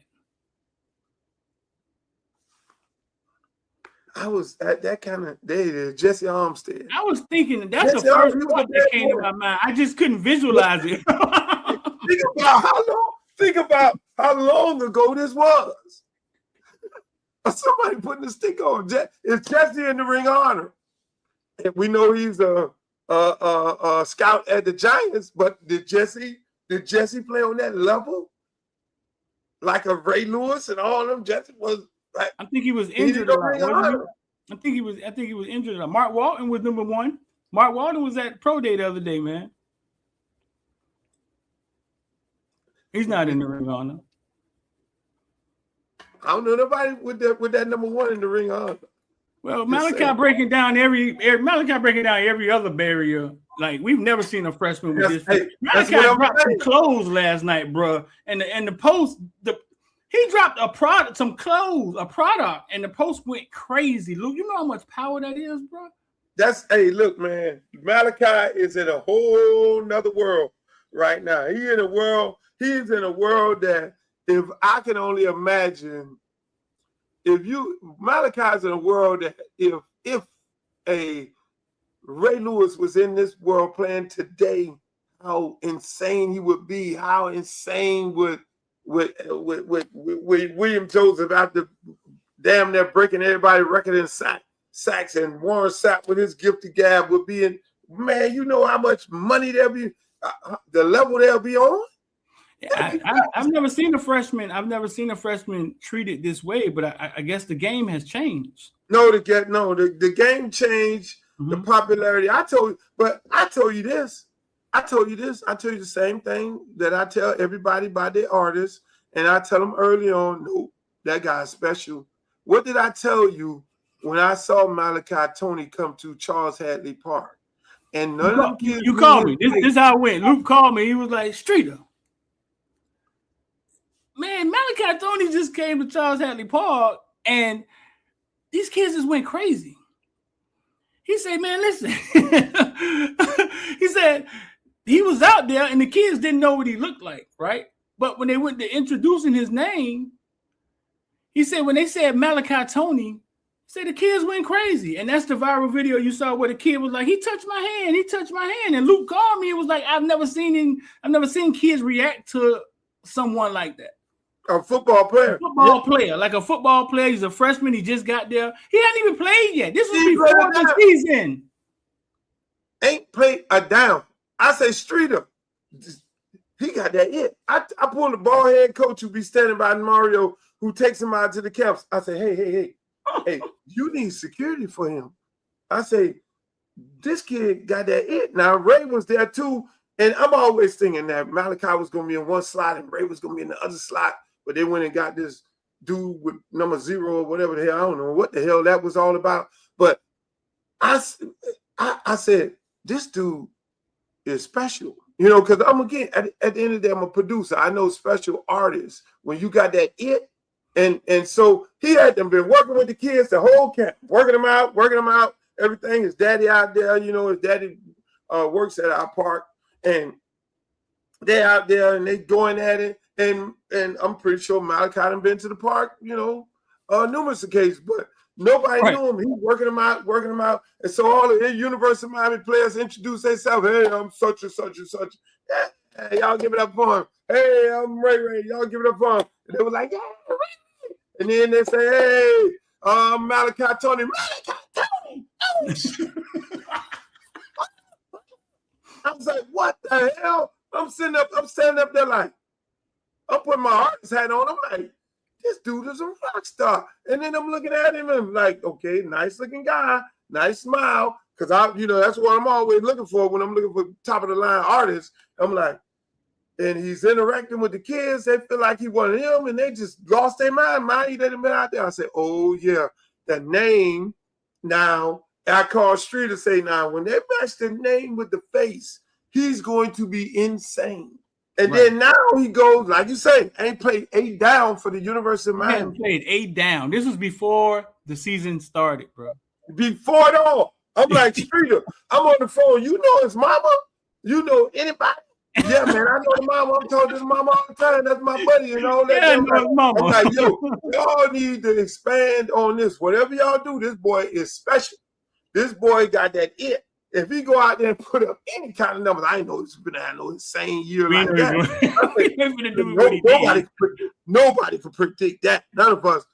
If he go catch 10 balls, he gonna be a rock star. I'm just thinking like this motherfucker is Colorado prime son and that other boy Travis Hunter and all that. I'm just thinking, man, y'all can just go to the world. No, that day was very significant because you called me, and I know you've seen every star from you called me. You took time out your day to call me to be like, man, hey man, what I just saw reminded me of Tupac or some shit. You know what I'm saying?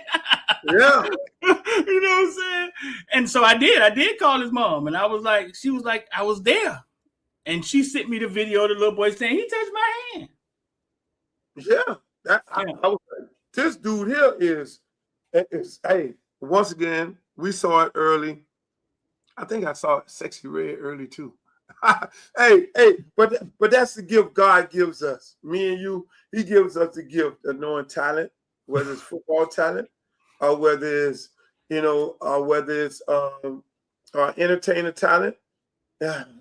I've had some bad choices of women, so I don't profess to be a professor at picking the right girl. Oh, that's a whole nother story.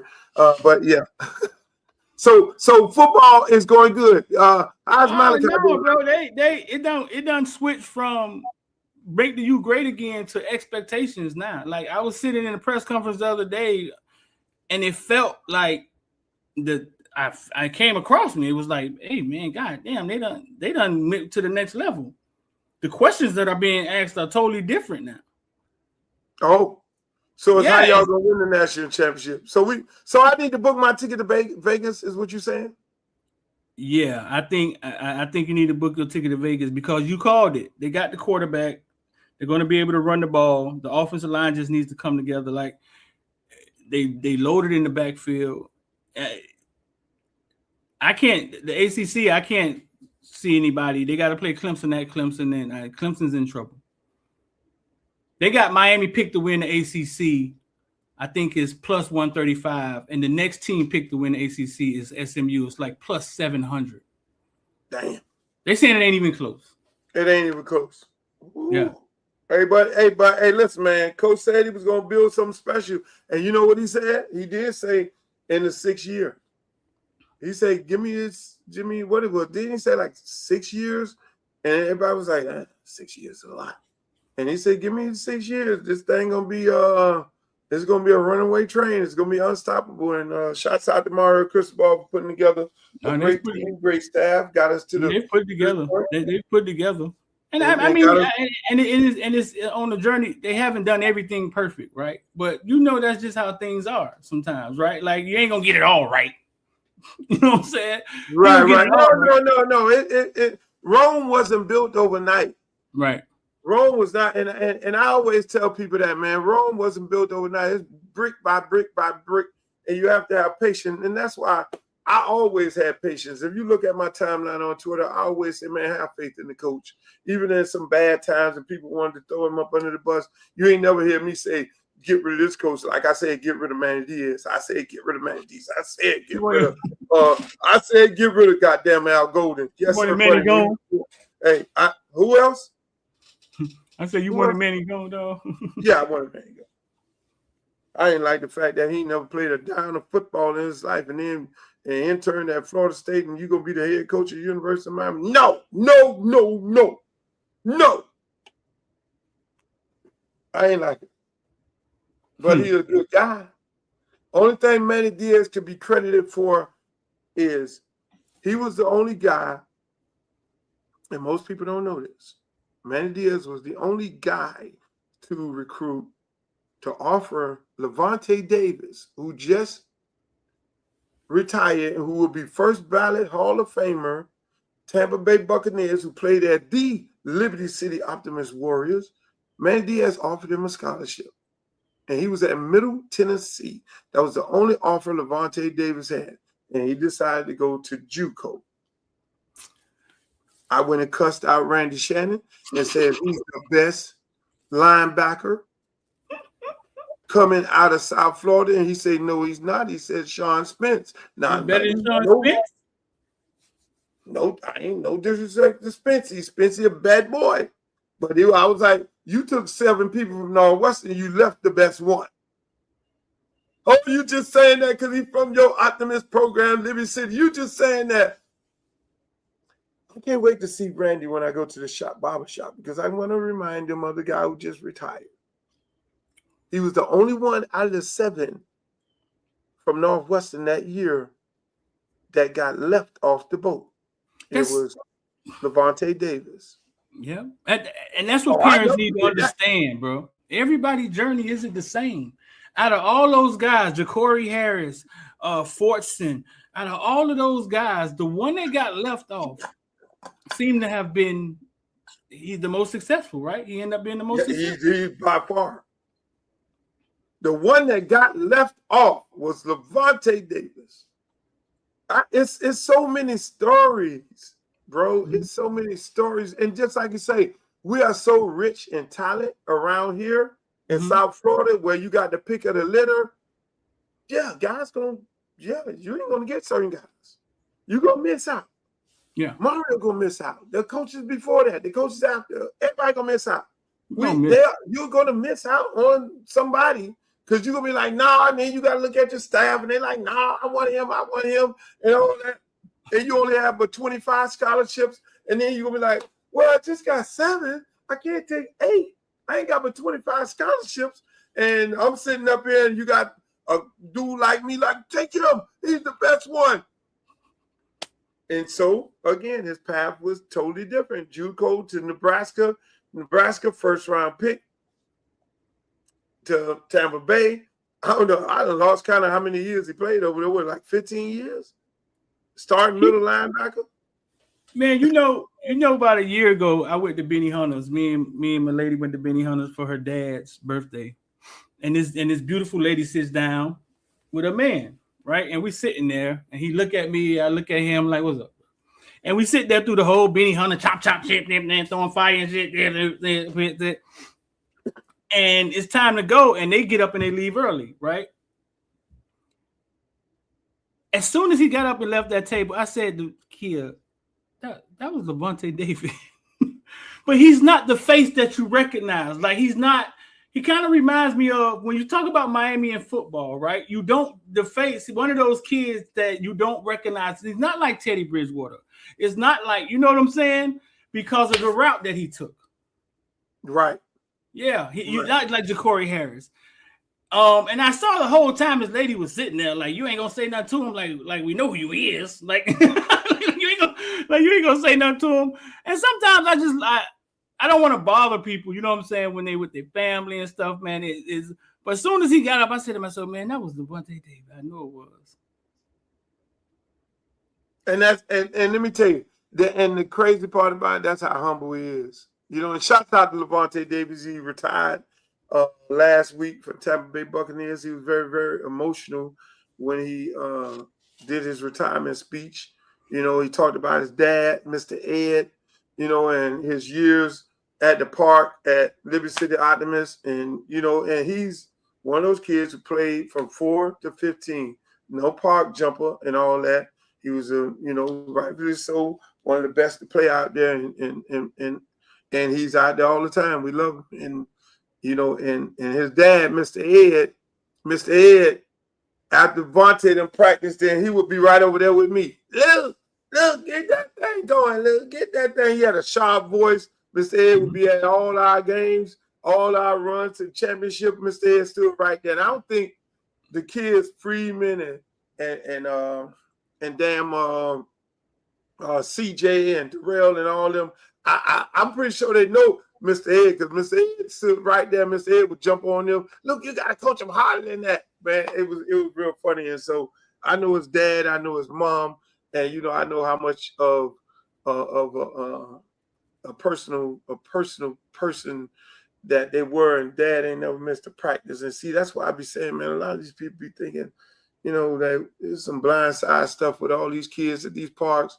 You know, these dads gonna get there the best way they can, how they can. And he said, look, man, my dad wasn't the breadwinner of the family, but my dad made sure I got to practice every day, and he kept the household in order and all that, and he did what he could do. So I love it for him, and I'm happy to see him move on to the next level. But I got something right here that I want to ask you about, Streeter, because we keep going on and on and on with all this here. You know, now I know you ready for you say you could deal with politics. Yeah, so I want to see how you could deal with this right here, because I know this is your girlfriend. On the internet, that's very concerning to me. Let me say this first. I have the utmost respect and admiration for Michelle Obama, and I would never say or do anything that is disrespectful to her or to any woman. I would never do that. And I had no clue that this repost had happened until I started getting phone calls and text messages from everybody, and I immediately went to my page to see what was going on. Now, mind you, I'm not very computer savvy, so I'm looking for this repost button, and I see that all of these buttons are very, very close to each other. And clearly I was scrolling and my thumb hit the repost button. Again, I had no clue that something like this happened until I got all the calls. But of course, I took that down, and, you know, I would never post anything like that. I would never do something like that. That is not my character. I have supported the Obamas. I gave to the campaign, both runs, voted twice for him, and supported the organization that Michelle had in the schools for exercise for the kids. I would never do anything that's harmful or hateful to anybody. You know, I'm just not wired like that. That's just not who I am. And when it comes to organizations that I have donated to, these are the things that support the veterans. You know, I have always supported them, not just now, but for years. This is not something new. So I just wanted to let you guys know, you know, this from me, you know, that I would never do anything so disrespectful, and I would just never, I'm just not about hate or anything like that. You know, if you look on my page and see my posts, it's all about love, faith, and connection. That's what I'm all about, you know, and I've always been that way, and I will continue to be just that way. So I just want to thank you guys for, you know, your love and your support, and just taking the time to listen to me right now. I really, really appreciate that. And I love you guys. Thank you so much. I was about to start playing that violin, dog.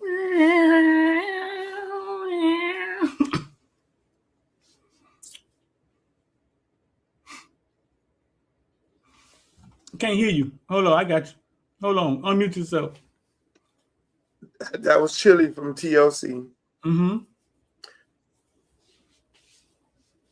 I didn't want to set it up because I just wanted the moment to be the moment. She got online.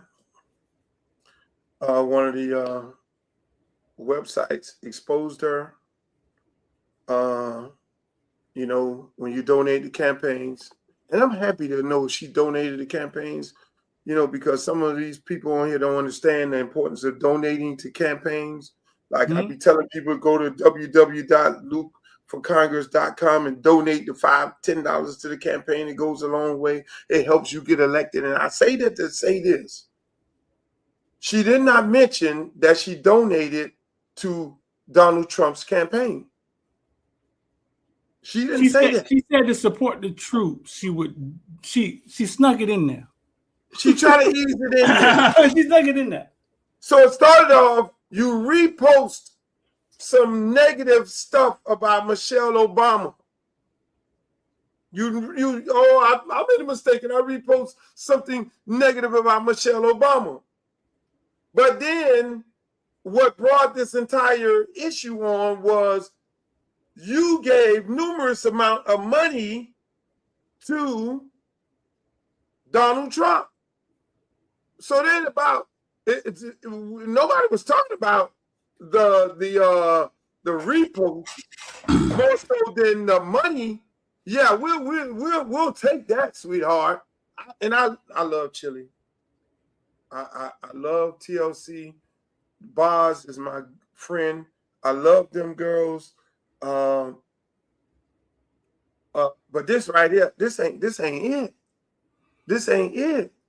We're in a freaking war. We're in a culture war. We're in a war where they're trying to take away, where this man is trying to take away everything that we stand for. Him and any of his cronies, Donald, the damn Ron DeSantis, all they're taking books and fighting us on DEI and saying that anybody that got hired that's black is not qualified because they got hired off of DEI. It's too many fights for me. I'll be on here for another 2 hours to talk about how this man is trying to tear down African Americans in this country, and for you to give money to him. Yeah, I know. Look, I'm not gonna get into it. That she married to the white man. Okay, that's she got a white husband.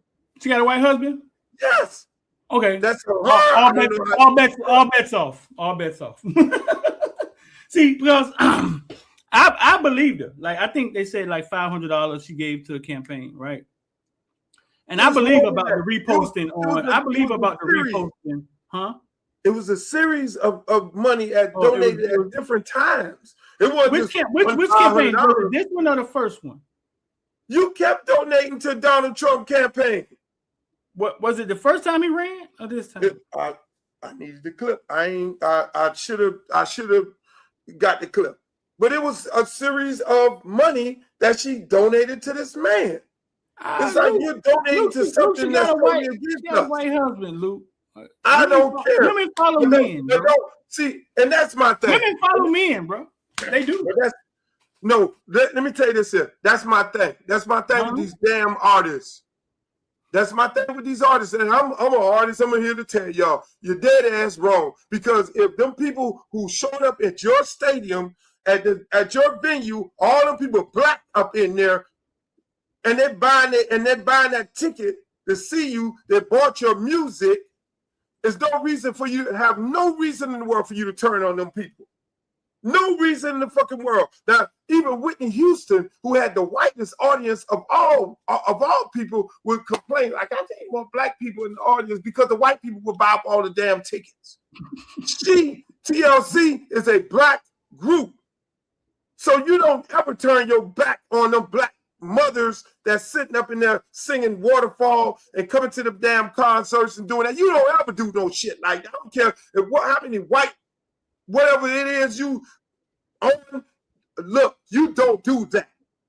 And that's my thing. You don't turn your back on your black audience. The people who made you who you are, the people who going to your concerts right now, you don't do that. I don't give a damn who like it.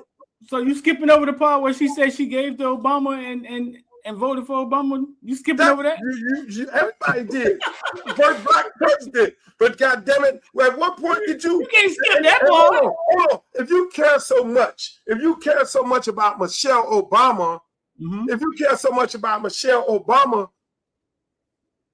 this man that called Michelle Obama every name but the child of God, a black woman, and you are a black woman. This man, Donald Trump, to call Michelle Obama dummy, stupid, all kind of shit like that, unattractive, you name it. the first lady, the first African American lady of us, the most prominent, the most highly recommended black woman, and you talk about you fucking hit the wrong button, and then you gave to a man that talks shit about her. I'm buying it, bro. I'm not buying it from her. Oh no, Luke, you can't hit the wrong button. Shannon Sharp hit the wrong button and went live doing the whole sex session. You can hit the wrong button every now and then. And then all of a sudden you hit the wrong button, and then now when you got all these, I got all these texts and all this stuff and all this, and then I went back and took it down. Yeah, you did that. All of it. Oh, you see my posts. I'm not really computer savvy, but you got posts. You didn't post some things, and don't have them people go up in your thing and see that you did some retweeting before. So don't play crazy like you don't know how to repost. I'm sorry. I'm sorry to get on her like that. You are married. Sick of these I am sick and tired of these damn artists who caping for this man who's sitting up there with a whole crowd full of black people who busting their ass. You ain't got no whole bunch. Ain't no that many black mega coming to your concert. These are black people. I have a real listen, man. I got a real problem. Could you imagine when you were married? If your wife was a Trump supporter and you wasn't, like, could you imagine being in a house like that? Divorce. You gotta go. You getting divorced, dog? You ain't finna be walking around. It's no debate about it. There's some things that we ain't finna debate about. Could you imagine the divide? So she's a woman. Her husband's white. He may be a Trump supporter. I don't know him, right? Women follow men a lot of times, right? They just get along right what we doing, and they kind of sometimes they just. Well, if that's the case, if that's the case, you better be like Nicki Minaj. Just jump on out there and say I'm a Trumper and I love Trump and all that, and just go do it big. Do it big. Right. I got all the respect in the world for Nicki Minaj. I won't be no Nicki Minaj fan. She over there with him, but when you keep it a buck, I'm not. Hey, Nicki, all of them crazy. All of them are crazy, in my opinion, Streeter. They all are crazy to go and support a man who hate us so much, who hate our culture so much, and people in his cabinet. He got a vice president that he don't put a muzzle on. That every time he could get, he got to take a shot at black people. His whole cabinet is about the only person in there that I respect is Marco Rubio. That's the only one. The rest of that shit you can throw down the trash because they don't like black people. So if you're gonna support Donald Trump, you really on another one. You really on another one. No, I'm not. No, I ain't. No, we ain't doing that. That woman is out. She's out of line. Totally. She didn't sound sincere. She didn't sound sincere to you. Like she didn't sound. You think that was sincere? I think all she had to do was cry. You know, women could cry. Once they cry, it's all bets off. But social media can't always be trusted. I remember Fran Brown's son. I interviewed him. Right, he's a little boy. I interviewed him. Went to a football practice. He's a football player. A couple years later, I get a call saying, "Hey man, Fran Brown's son said you unfollowed him. Man, he was a little distraught. That football video unfollowed." It's like I didn't unfollow him. Like there would be zero reason for me to unfollow him. And I went and he was unfollowed, right? I didn't do it. It happened. But hey, listen, man, I'm gonna say this, man. Her and all this Nick Cannon, this lady.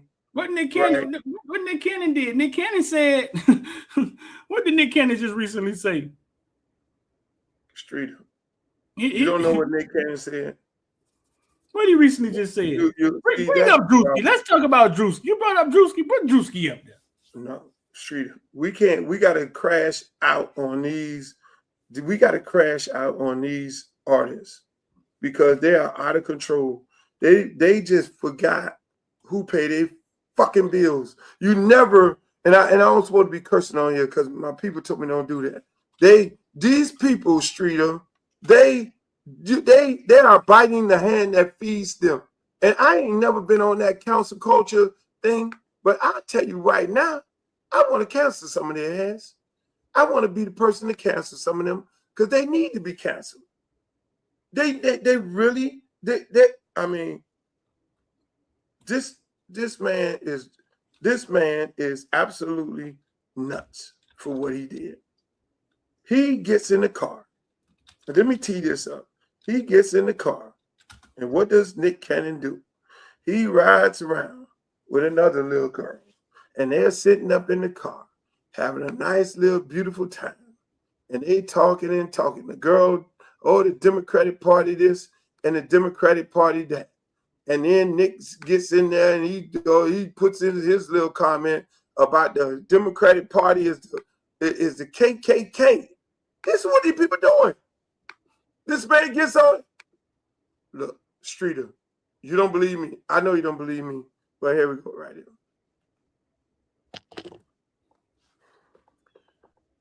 The Republican Party. That's right. Former Democrat, former liberal. Yeah. I was a liberal Democrat my whole life. Is that because the bag has got so intense and so heavy that you had a whole nother, you up there with the elite now? Not even close. Not even close. Democrats don't care about black people. Okay, and they don't care about people. They don't care about people of color. And the Republicans do, and that's the misconception. And you know what? I agree with you 100%. Thank you, People Nick. don't know that the Democrats is the party of the KKK. Yep. People don't know that the Republicans are the party that freed the slaves. Yep. I mean, both of you and I have some conservative views. You just a little bit more outspoken about it than I am. And I honestly don't subscribe to neither party. I rock with W.E.B. Du Bois when he said there's no such thing as two parties. It's just one evil party with two different names. So yeah, I mean, look, I listen, I'm not married to any party. Right. I voted for Donald Trump because we had two options, and he was definitely by far the better option for us. And as of now, I agree with a lot of things that he's doing. Cleaning house. Yeah. But he doing what he said he was going to do. Guess what? If there's a time where I don't agree, I'll say I don't agree. Yeah. We got the Gulf of America now. Period. Charging, he's like the club. He's charging a $5 million bottle service fee to get into the country. I know. Listen. But guess what?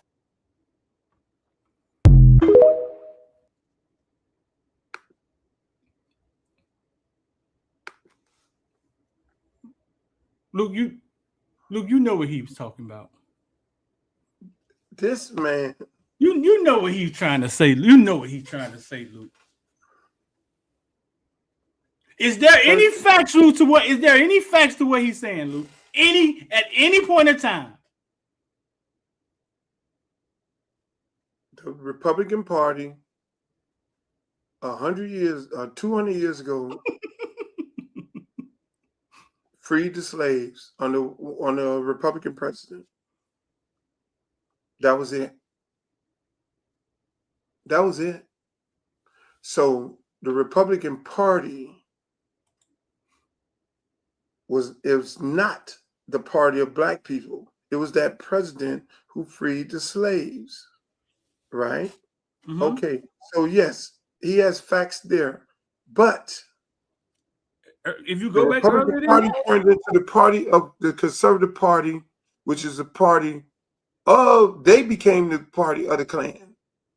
Both of them, it was Klan, both sides. There wasn't no such thing as Klan, Democrats, Klan. It was Klan. It was Klan. Period. Right. It was just that the Republicans said, "Okay, black people had the freedom. Okay, great." So now this boy, and I like Nick Cannon. I like him. I like him a lot. I'm gonna have a conversation with him. I'm gonna ask him to bring his ass on here because we need to have a conversation about this here. I think he do a lot of things sometimes for clicks, and this ain't something to be clicking about. You know who that he's talking to? Serious. And you know who that was he's talking to? In my opinion, dumb blonde sitting on the other side. When you talk about Luke, hold on, Luke. You know who he was talking to?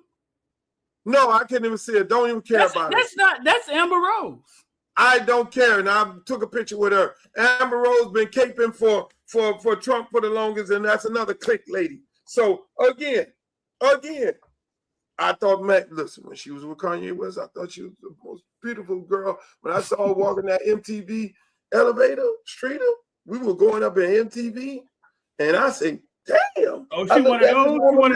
She one of those that look good in person? Listen, that like Amber Rose, I don't take them from nobody.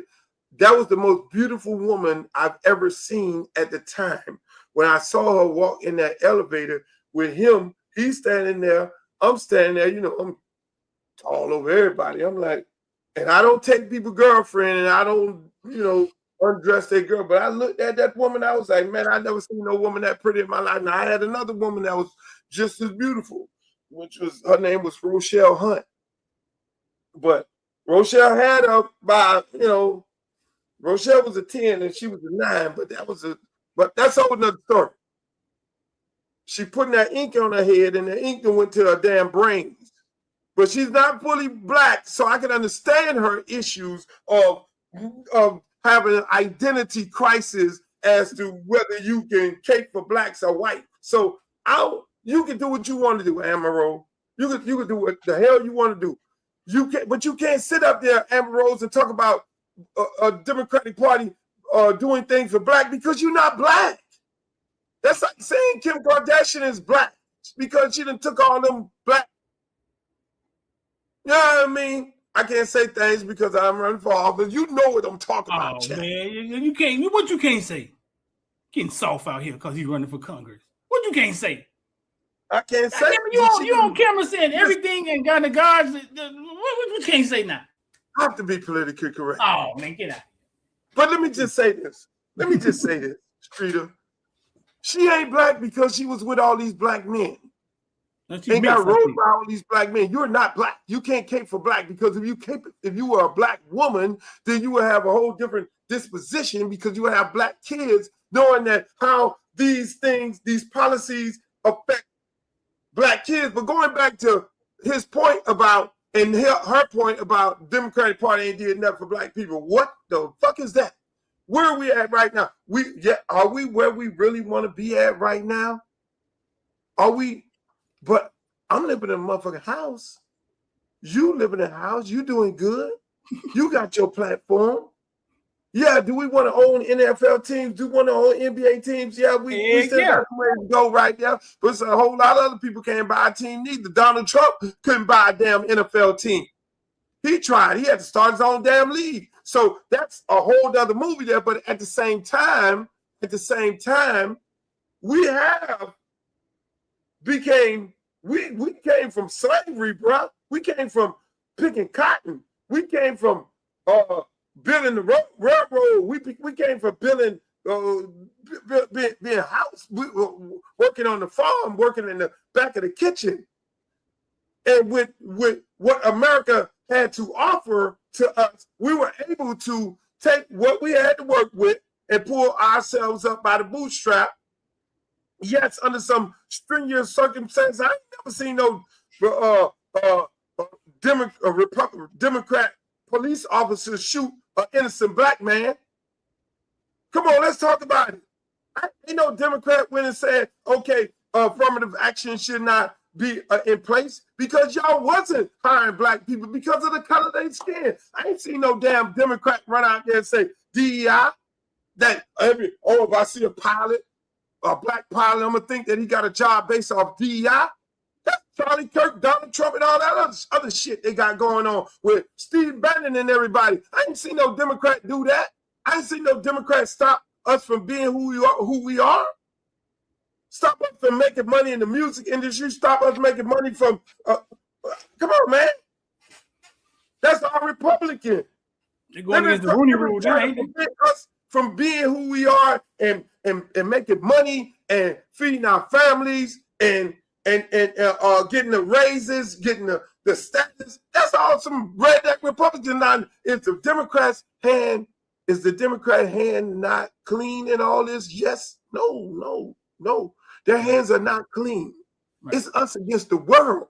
And I've always said that. But to say that they're a party to hold black people back and to say that the Democratic Party is a party that is not the party to defend and elevate black people. I think the Democratic Party did too much for us with welfare and all these different things and putting these things in place. They're the ones who put these things, housing and shit. The Republicans continuously wanted to take that away. All the Democrats, your public schools are funded by Democrats. Who the hell just took away the Department of Education? Department of Education funds all of the public schools in America. Who goes to the public schools in America? Black kids. The Republican Party thing is charter schools. Come on, man. This man just sat up there and said all these nurses who are getting these grants, and 60% of nurses in America is black. That was the black women's job. Oh, we know we're gonna stop nurses from getting free education. They're gonna have to get it from the muscle. What's that saying?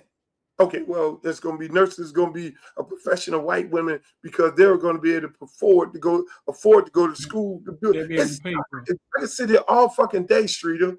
I could really sit here all day and talk about how Republicans have deprived black people and how they're trying to put us back in slavery, bruh.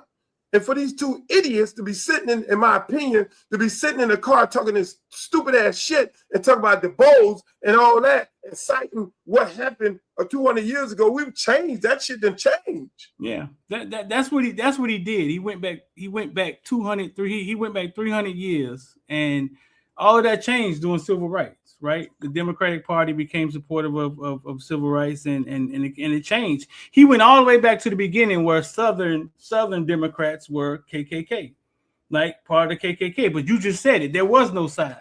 Both sides, you know what I'm saying? Both sides were part of the KKK, and he went way back to there, which doesn't apply to today at all. Yeah, but and then him and this little girl that been ran through like the runaway train. Amber. Sitting up there, you sitting up there, but you ain't saying nothing about Donald Trump and the housing discrimination. You ain't saying nothing about this man when he sat up there and said the Central Park 5. Lou, she be up there with Donald Trump, Lou. She like Nicki Minaj. She be on the stage with Donald Trump, Lou. They look for clicks and they look, but I'm not. Listen, we know what she's all about. I'm more ashamed of Nick Cannon. Nick Cannon, you're another one. You're making all this money because you're the black guy on TV, which they can easily replace you as the white guy on TV. Do you know how far it took us to come to where we're at right now? And everything that we do, this Republican Party is trying to put a question mark on all of our hard work. They're trying to put a question mark on all of our hard work, all of our success, and trying to make it as DEI. You have an attorney general here in the state of freaking Florida that just went the other day. Oh, we're gonna get rid of the Rooney Rule in the state of Florida. Well, hey, you got 3 teams. The Rooney, because why? Republican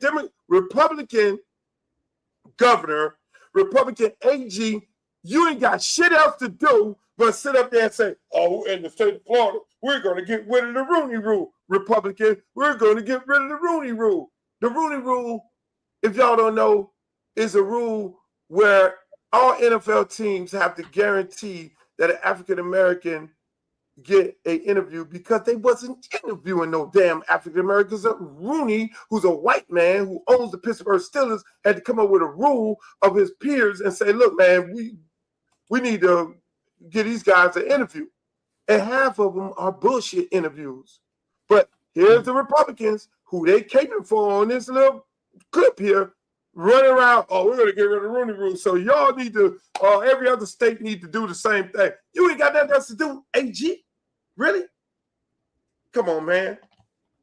It gets me a little hot when I go to talk about celebrities getting on there saying the stupid stuff about caping for Donald Trump and all the rest of that, man. I don't like that. I don't like that, man. They're using their platform for the wrong thing. Oh, Democratic Party, part of the KKK. You think I'll be affiliated with some KKK? You really think I'll be affiliated with some KKK? Not at all. Shit. Not Speaking at of all. KKK, speaking of KKK, speaking of KKK, KKK, where we going?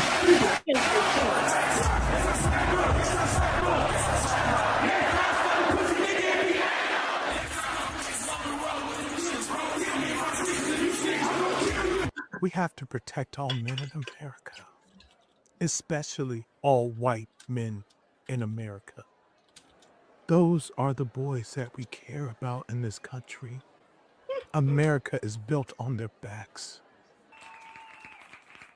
Yes, because they are the ones who mattered most.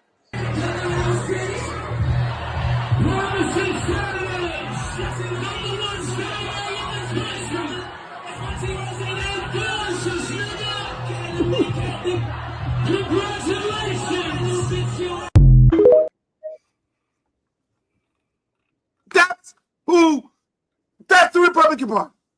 That's the Republican He's Party. poking fun at the Republican Party. He's poking fun at the same people, these three idiots, in my opinion, Chili, Nick Cannon, and Dummy Rose. These are the people, this man, Drewski, is imitating, did a parody on Charlie Kirk's wife. Mm-hmm. This is what these people say. It's out there in a party who loves black people. Good. And now all of a sudden they want to sue Drewski. Oh, you want to sue? No, but I'm here to tell you, Drewski can't get sued because of I already fought that fight. Streeter. Talk to him. I fought that fight already. Parody is protected by the First Amendment because of why. Why went to the Supreme Court and did a parody of Old Pretty Woman. And when I did the parody of Old Pretty Woman, I won. So I won because my case was about whether it was protected by the First Amendment. So Weird Al Yankovic, all those guys were able to do Saturday Night Live. They filed briefs on my behalf. You know who filed briefs against me? Michael Jackson and Dolly Parton, because people were consistently doing parodies of them. And they had a problem with it because they feel like it was an infringement on their copyright. Right. So I won that case. Most of the justices there right now, they're not going to hear it because they've already ruled on my case. So comedians of the world owe me just as much as these rappers because of my case. And so my case will be cited. Soon as she jump her ass out there, time I'm gonna sue and all that, then Drewski gonna pull out the Luther Campbell versus A-Cup Rose Trace case and be like, bam! Drewski! So Drewski, listen. Give me some money, Drewski. This you win right here. You win. Drewski, your win is right here. And she came out and said something like, what if I put on a black face and went out of there and kind of like imitated Oprah? But it's not the same thing. There's no history behind whiteface. It's only history behind blackface and Jim Crow, bro. It's not the same thing. I hate when they try to act like we're equal. We're the ones that were hung and made slaves. Like it's not, the history isn't equal. You can't just flip-flop it. Why they don't understand that? Why they don't understand that there is a history behind blackface? There is a history behind white people used to paint their face black and dance around, and it was a racial thing. But then now she want to cite that. Well, she could do it. How about you go ahead and put a black face on because you do enough shaming black people anyway. You and your husband did it. They did enough shaming black people and talking trash about black people. So you do it anytime else. But the mere fact of it all is what he did was so classic. What he did was so classic. He said all the things that she said. He didn't make this up, Streeter. He took her speeches talking about the white men. Here we go.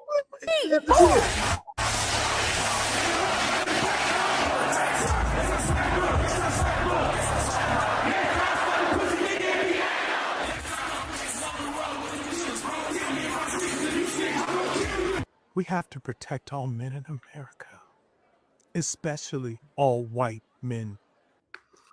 All white men. You see that? We have to protect. So so you want to go and do that, and hold on, it even gets better. We're praying for all the soldiers and troops. That's great that you're praying, but how about all the kids that died when the USA hit the towers? It broke my heart. That is the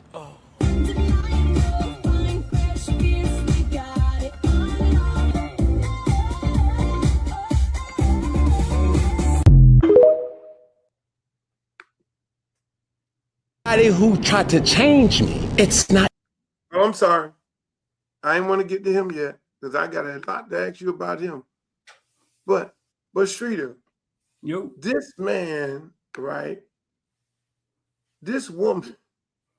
It is amazing that when we poke fun at them, it becomes a problem. He got up under it. He got mega all upset. He got him all in a pickle. He got him just taking her words. It don't never sound the same when somebody read off what you said. It sounds real. It comes out. It hits a little different, Shrita. Would you agree? It hits a little different when you can say that shit, and then now you move on to something else, and then people get all upset about what you said, and then you try to defend yourself. But I'm always a person to say exactly what they said back to them, and see how it hits. Then they have a tendency to go, "Oh, I didn't say that like that." Yeah, you did. You just added something else on it. No, you did. Yes, that's what you said. And for him to do that to her, man, let me tell you, that was classic.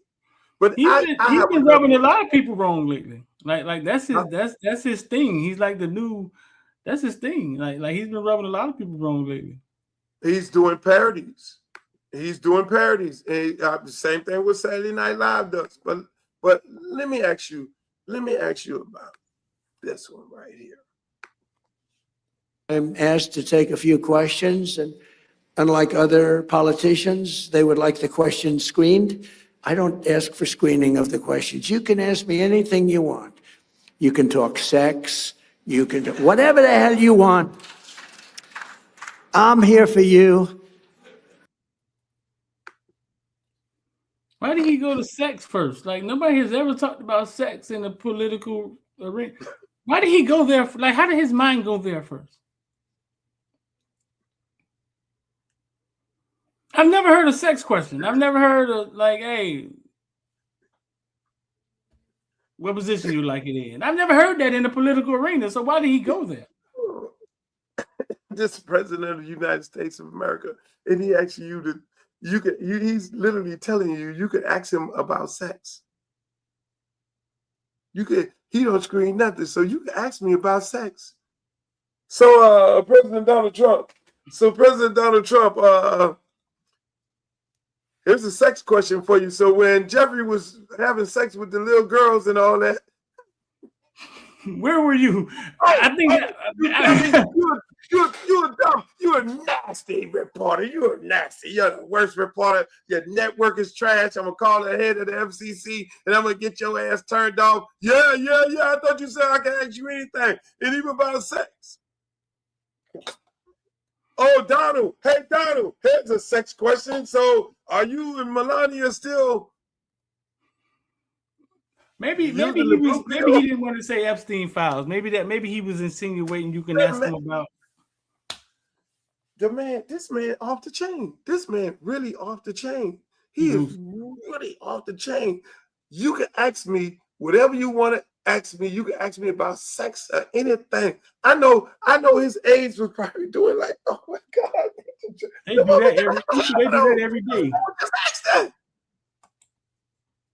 And the people in the White House press corps, they're so prim and proper. Oh my God, Mr. President, they respect the office of the White House. They would never ask him a sex question. But speaking of sex, here's the head of the FBI. He's doing his thing.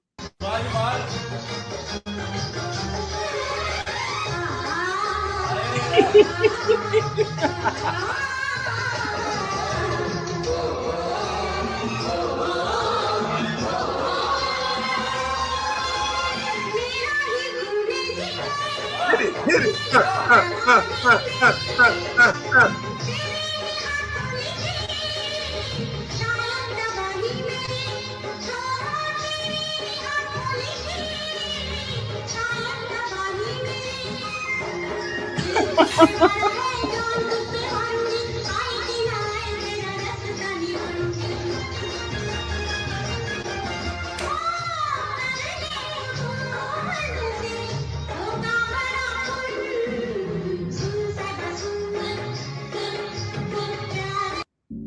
What up, y'all? Happy Saturday. I guess Cash Patel's That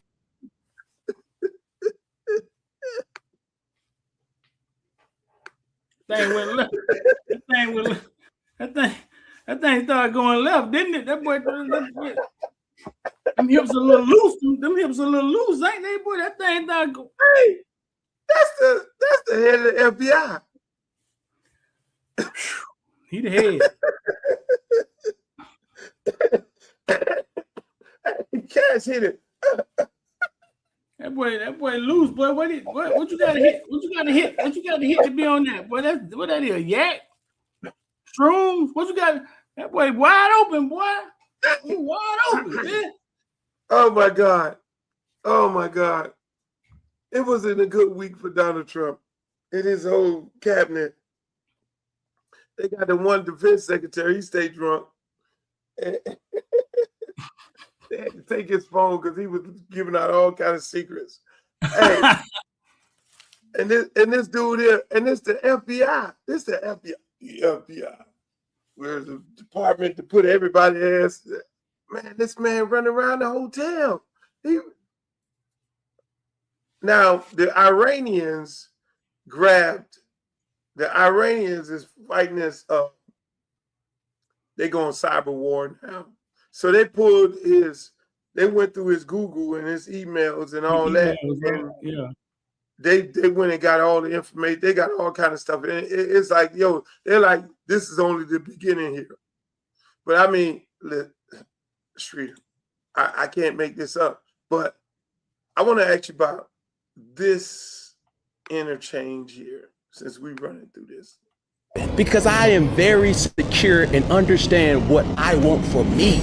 Please don't try to question that. Ron Terry, you know I rock with you. But just like any situation where there's some type of brotherhood, we're gonna have our disagreements. So you mean to tell me that you gonna tell me who me can and can't have on me platform?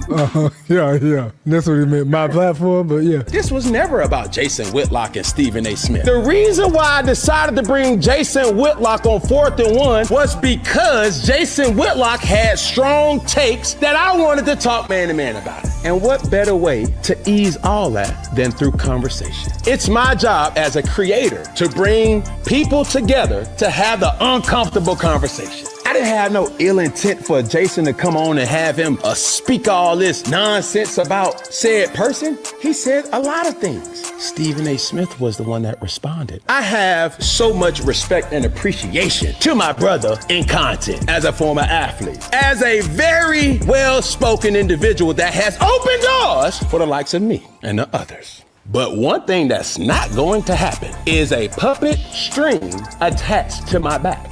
Every single coach, player that I've ever played with knew that. I'm gonna do things how I wanna do it.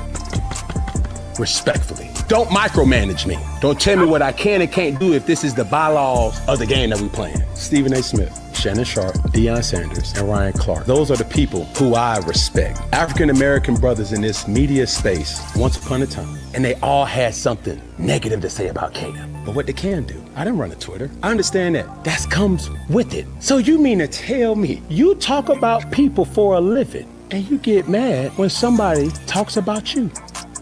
That's what it is. We all have our own opinion. So people gonna have their opinion about you. Regardless. I've seen the likes of the Arsenio Halls, the Jay Lenos, the Oprah Winfreys have discussions with people that they had to allow their guests to speak, no matter if they agreed with it or not. And every time you hear, welcome to 4th and 1, well, I always got it.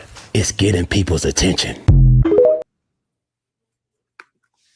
Okay, Streeter, you know Cam, you know the producer, you're good friends with them. You've seen the platform.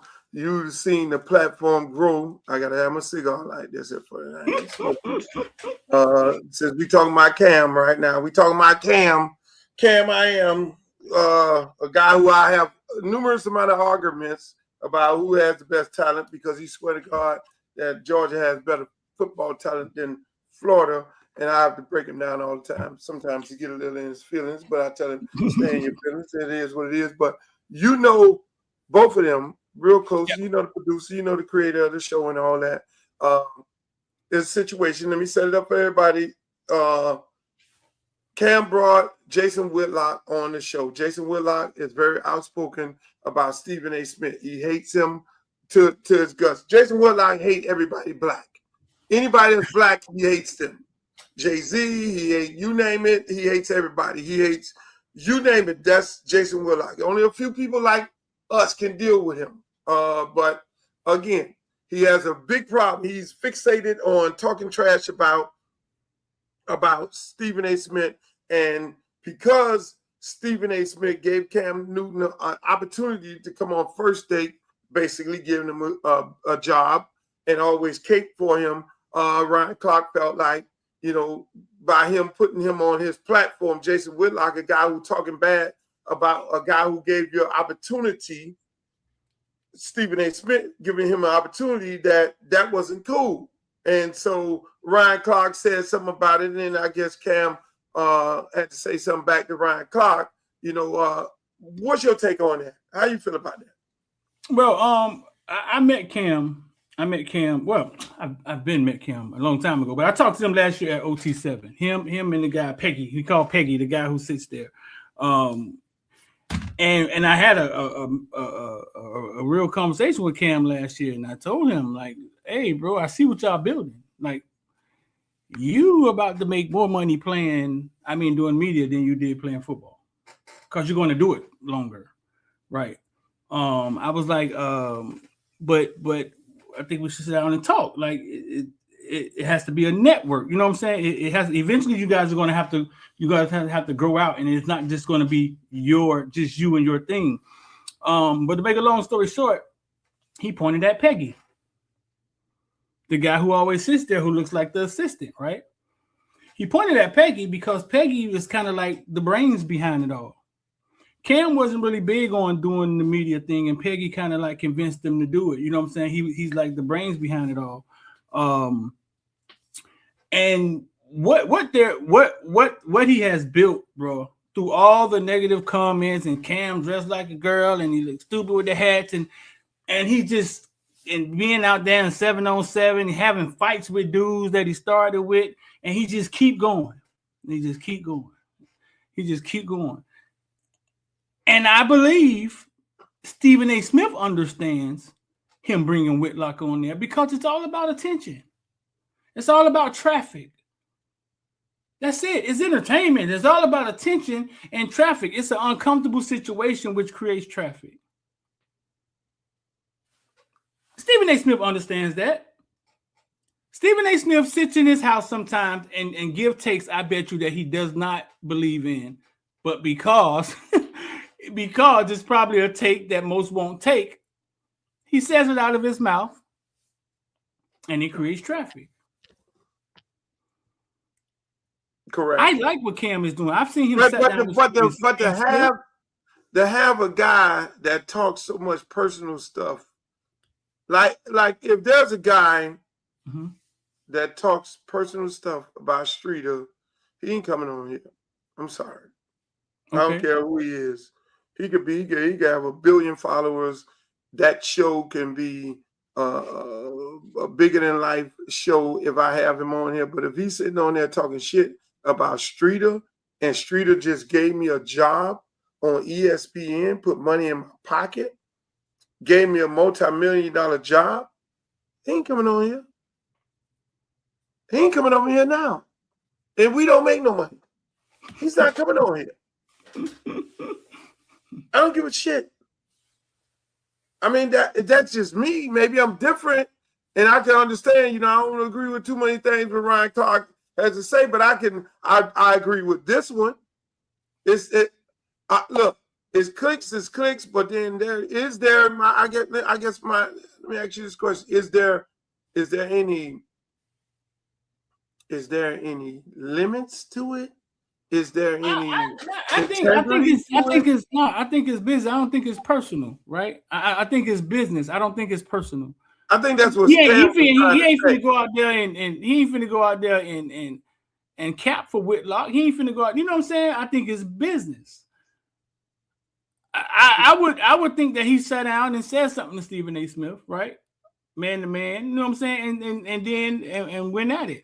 But it's business, though. I believe it's business. I don't think it's personal. Like we take a lot of things personal and bring them into business sometimes.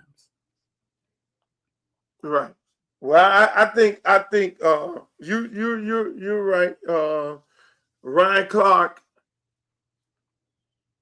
You know, do you think Ryan Clark put gas on the fire? Do you think that's a move, a chess move to getting Cam put off the network, off the show? Because Ryan Clark comes across like that. Sometimes Ryan Clark comes across like that. Sometimes, like, yeah. But I also believe he's sticking his nose in something that brings him attention.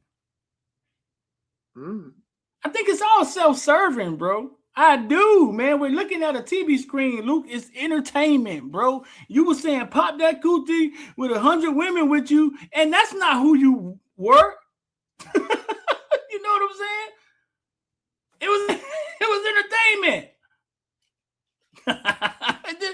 It's entertainment, dog. Like, I think he's sticking his nose in something that's hot, and it brings the attention to him.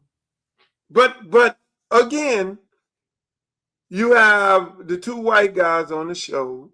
You have Stephen A. Smith. You have Cam on there, and you have Ryan Clark on there. And you know, a lot of times, go ahead. The black guy is the worst, the biggest enemy of other black men. I could tell you some stories about the coaching business where there were black guys who wanted to be the only black coach in the room, and he would get rid of other black coaches who would be close to the head coach. It's like a survival thing. But in this case, Stephen A.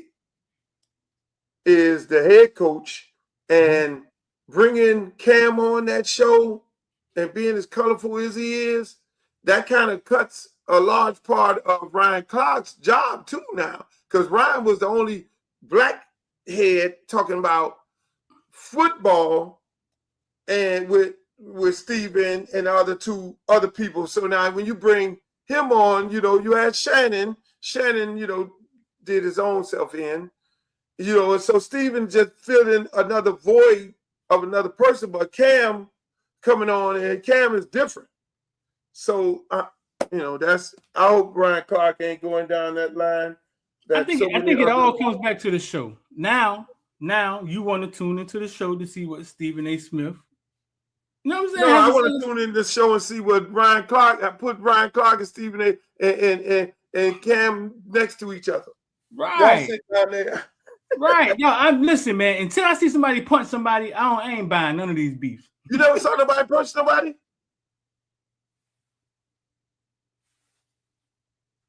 Hey, Streeter, you. No, I think Sunday, I ain't buying none of these beefs. None of them. Yeah, you're right. I gotta go because I'm going over here to the Improv over here in Durrell. I'm going to Improv. A friend of mine, they're having an event over there. Actually, I'm late. I'm gonna go out there and chill out with them. They got some comedy and they got a little podcast going on. I gotta go support my friend Sap, the guys who, you know, they own a tire shop on 163rd, right there when you get off the highway. Make sure y'all check them out. I think it's Friendly Tigers. They do a good job They ain't sponsoring the show. I just show people love. Make sure y'all check out my man Street on Footballville. He'll be covering the Miami Hurricanes on a regular basis, and you get to see him talk to Mario Cristobal. I like that question he asked Mario Cristobal the other day. But you get to go see him. He'll keep you up on everything Canes, everything about Canes. Make sure y'all log on to all of his social media platforms. That's Footballville on Instagram, Twitter, on YouTube, Facebook, all over the place. Make sure y'all log in, check him out, and he'll keep you up on what's going on with the Canes. And then y'all can always join the villains. And what is that? You have the thing you have on Facebook down there? Kick.com/footballville. Go follow us, man. We be live. We go live before the practices, at the practices. And it's just us live walking around, kind of like just talking about you. You can see me stopping at a gas station, what I do before I go to practice. We interviewing people, we talking to people. I had Queen Bee with me the other day. She said somebody offered her 9-year-old a house to come play for them in Georgia. Wow. Yeah, that was. I said, tell me 3 things coaches offered you. I didn't think she was gonna say a house, Luke. But her son has a UM offer. He got a UM offer. He's 11 years old. He's a quarterback named Butter. He could go. Shouts out to Butter. So yeah, man. Next week, if I get you on, we could talk about some more of that stuff. But hey, I appreciate my brother. Let's go. Hey, man, that's Streeter, man. Streeter for Footballville. Make sure y'all check him out, man. I love to have him on here. He does. He tries to push me into places that y'all see he push me in. But it was a beautiful show today. I enjoyed myself. I am a little bit, as you can see, a little bit under the weather. We went overtime. We gave y'all a whole lot of content today. We gave y'all a whole lot. We had to run through a lot because we missed a couple of days because, you know, I'm running for office. I'm running for Congress. Yours truly, Uncle Luke for Congress. Let me take the glasses off so y'all can know I'm serious about this. My district is Lauderhill Lakes, Sunrise, Tamarack. Is also Belgrade, Pahokee, South Bay, a large part of Palm Beach County. And my district also comprised of Riviera Beach, and it's going good.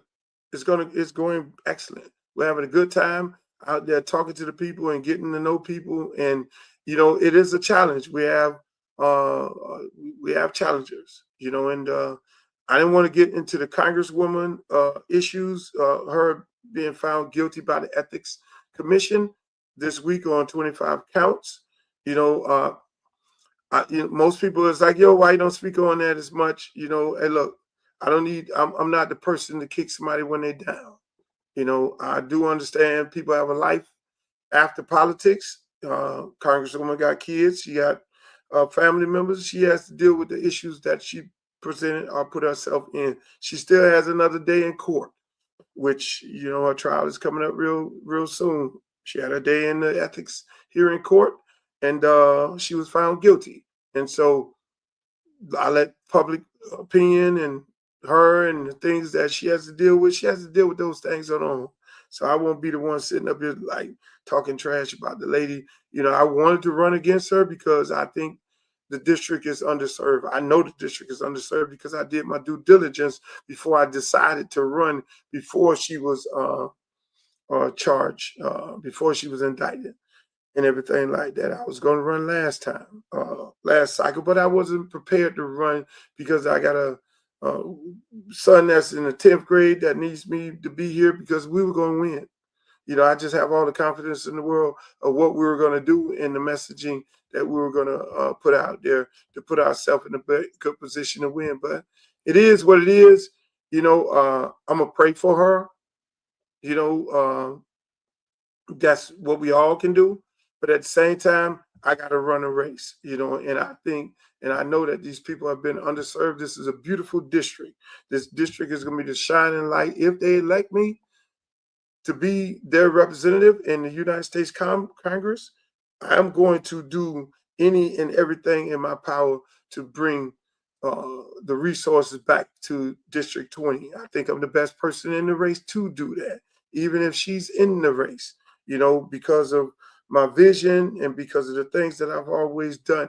And I look forward to continuing going out into the community and talking to people and running this race. A lot of people say, oh, you're not from Broward County. Well, I've been living in Broward County for the last 15 years. Most people think I'm running in Dade. Some of the people, some of the elected officials, yeah, they might don't support me, but they think, everybody thinks things are grandfathered in. Everybody think, oh, yeah, you from Dade County and all this, you from Broward County. Well, last time I checked, none of us are from here.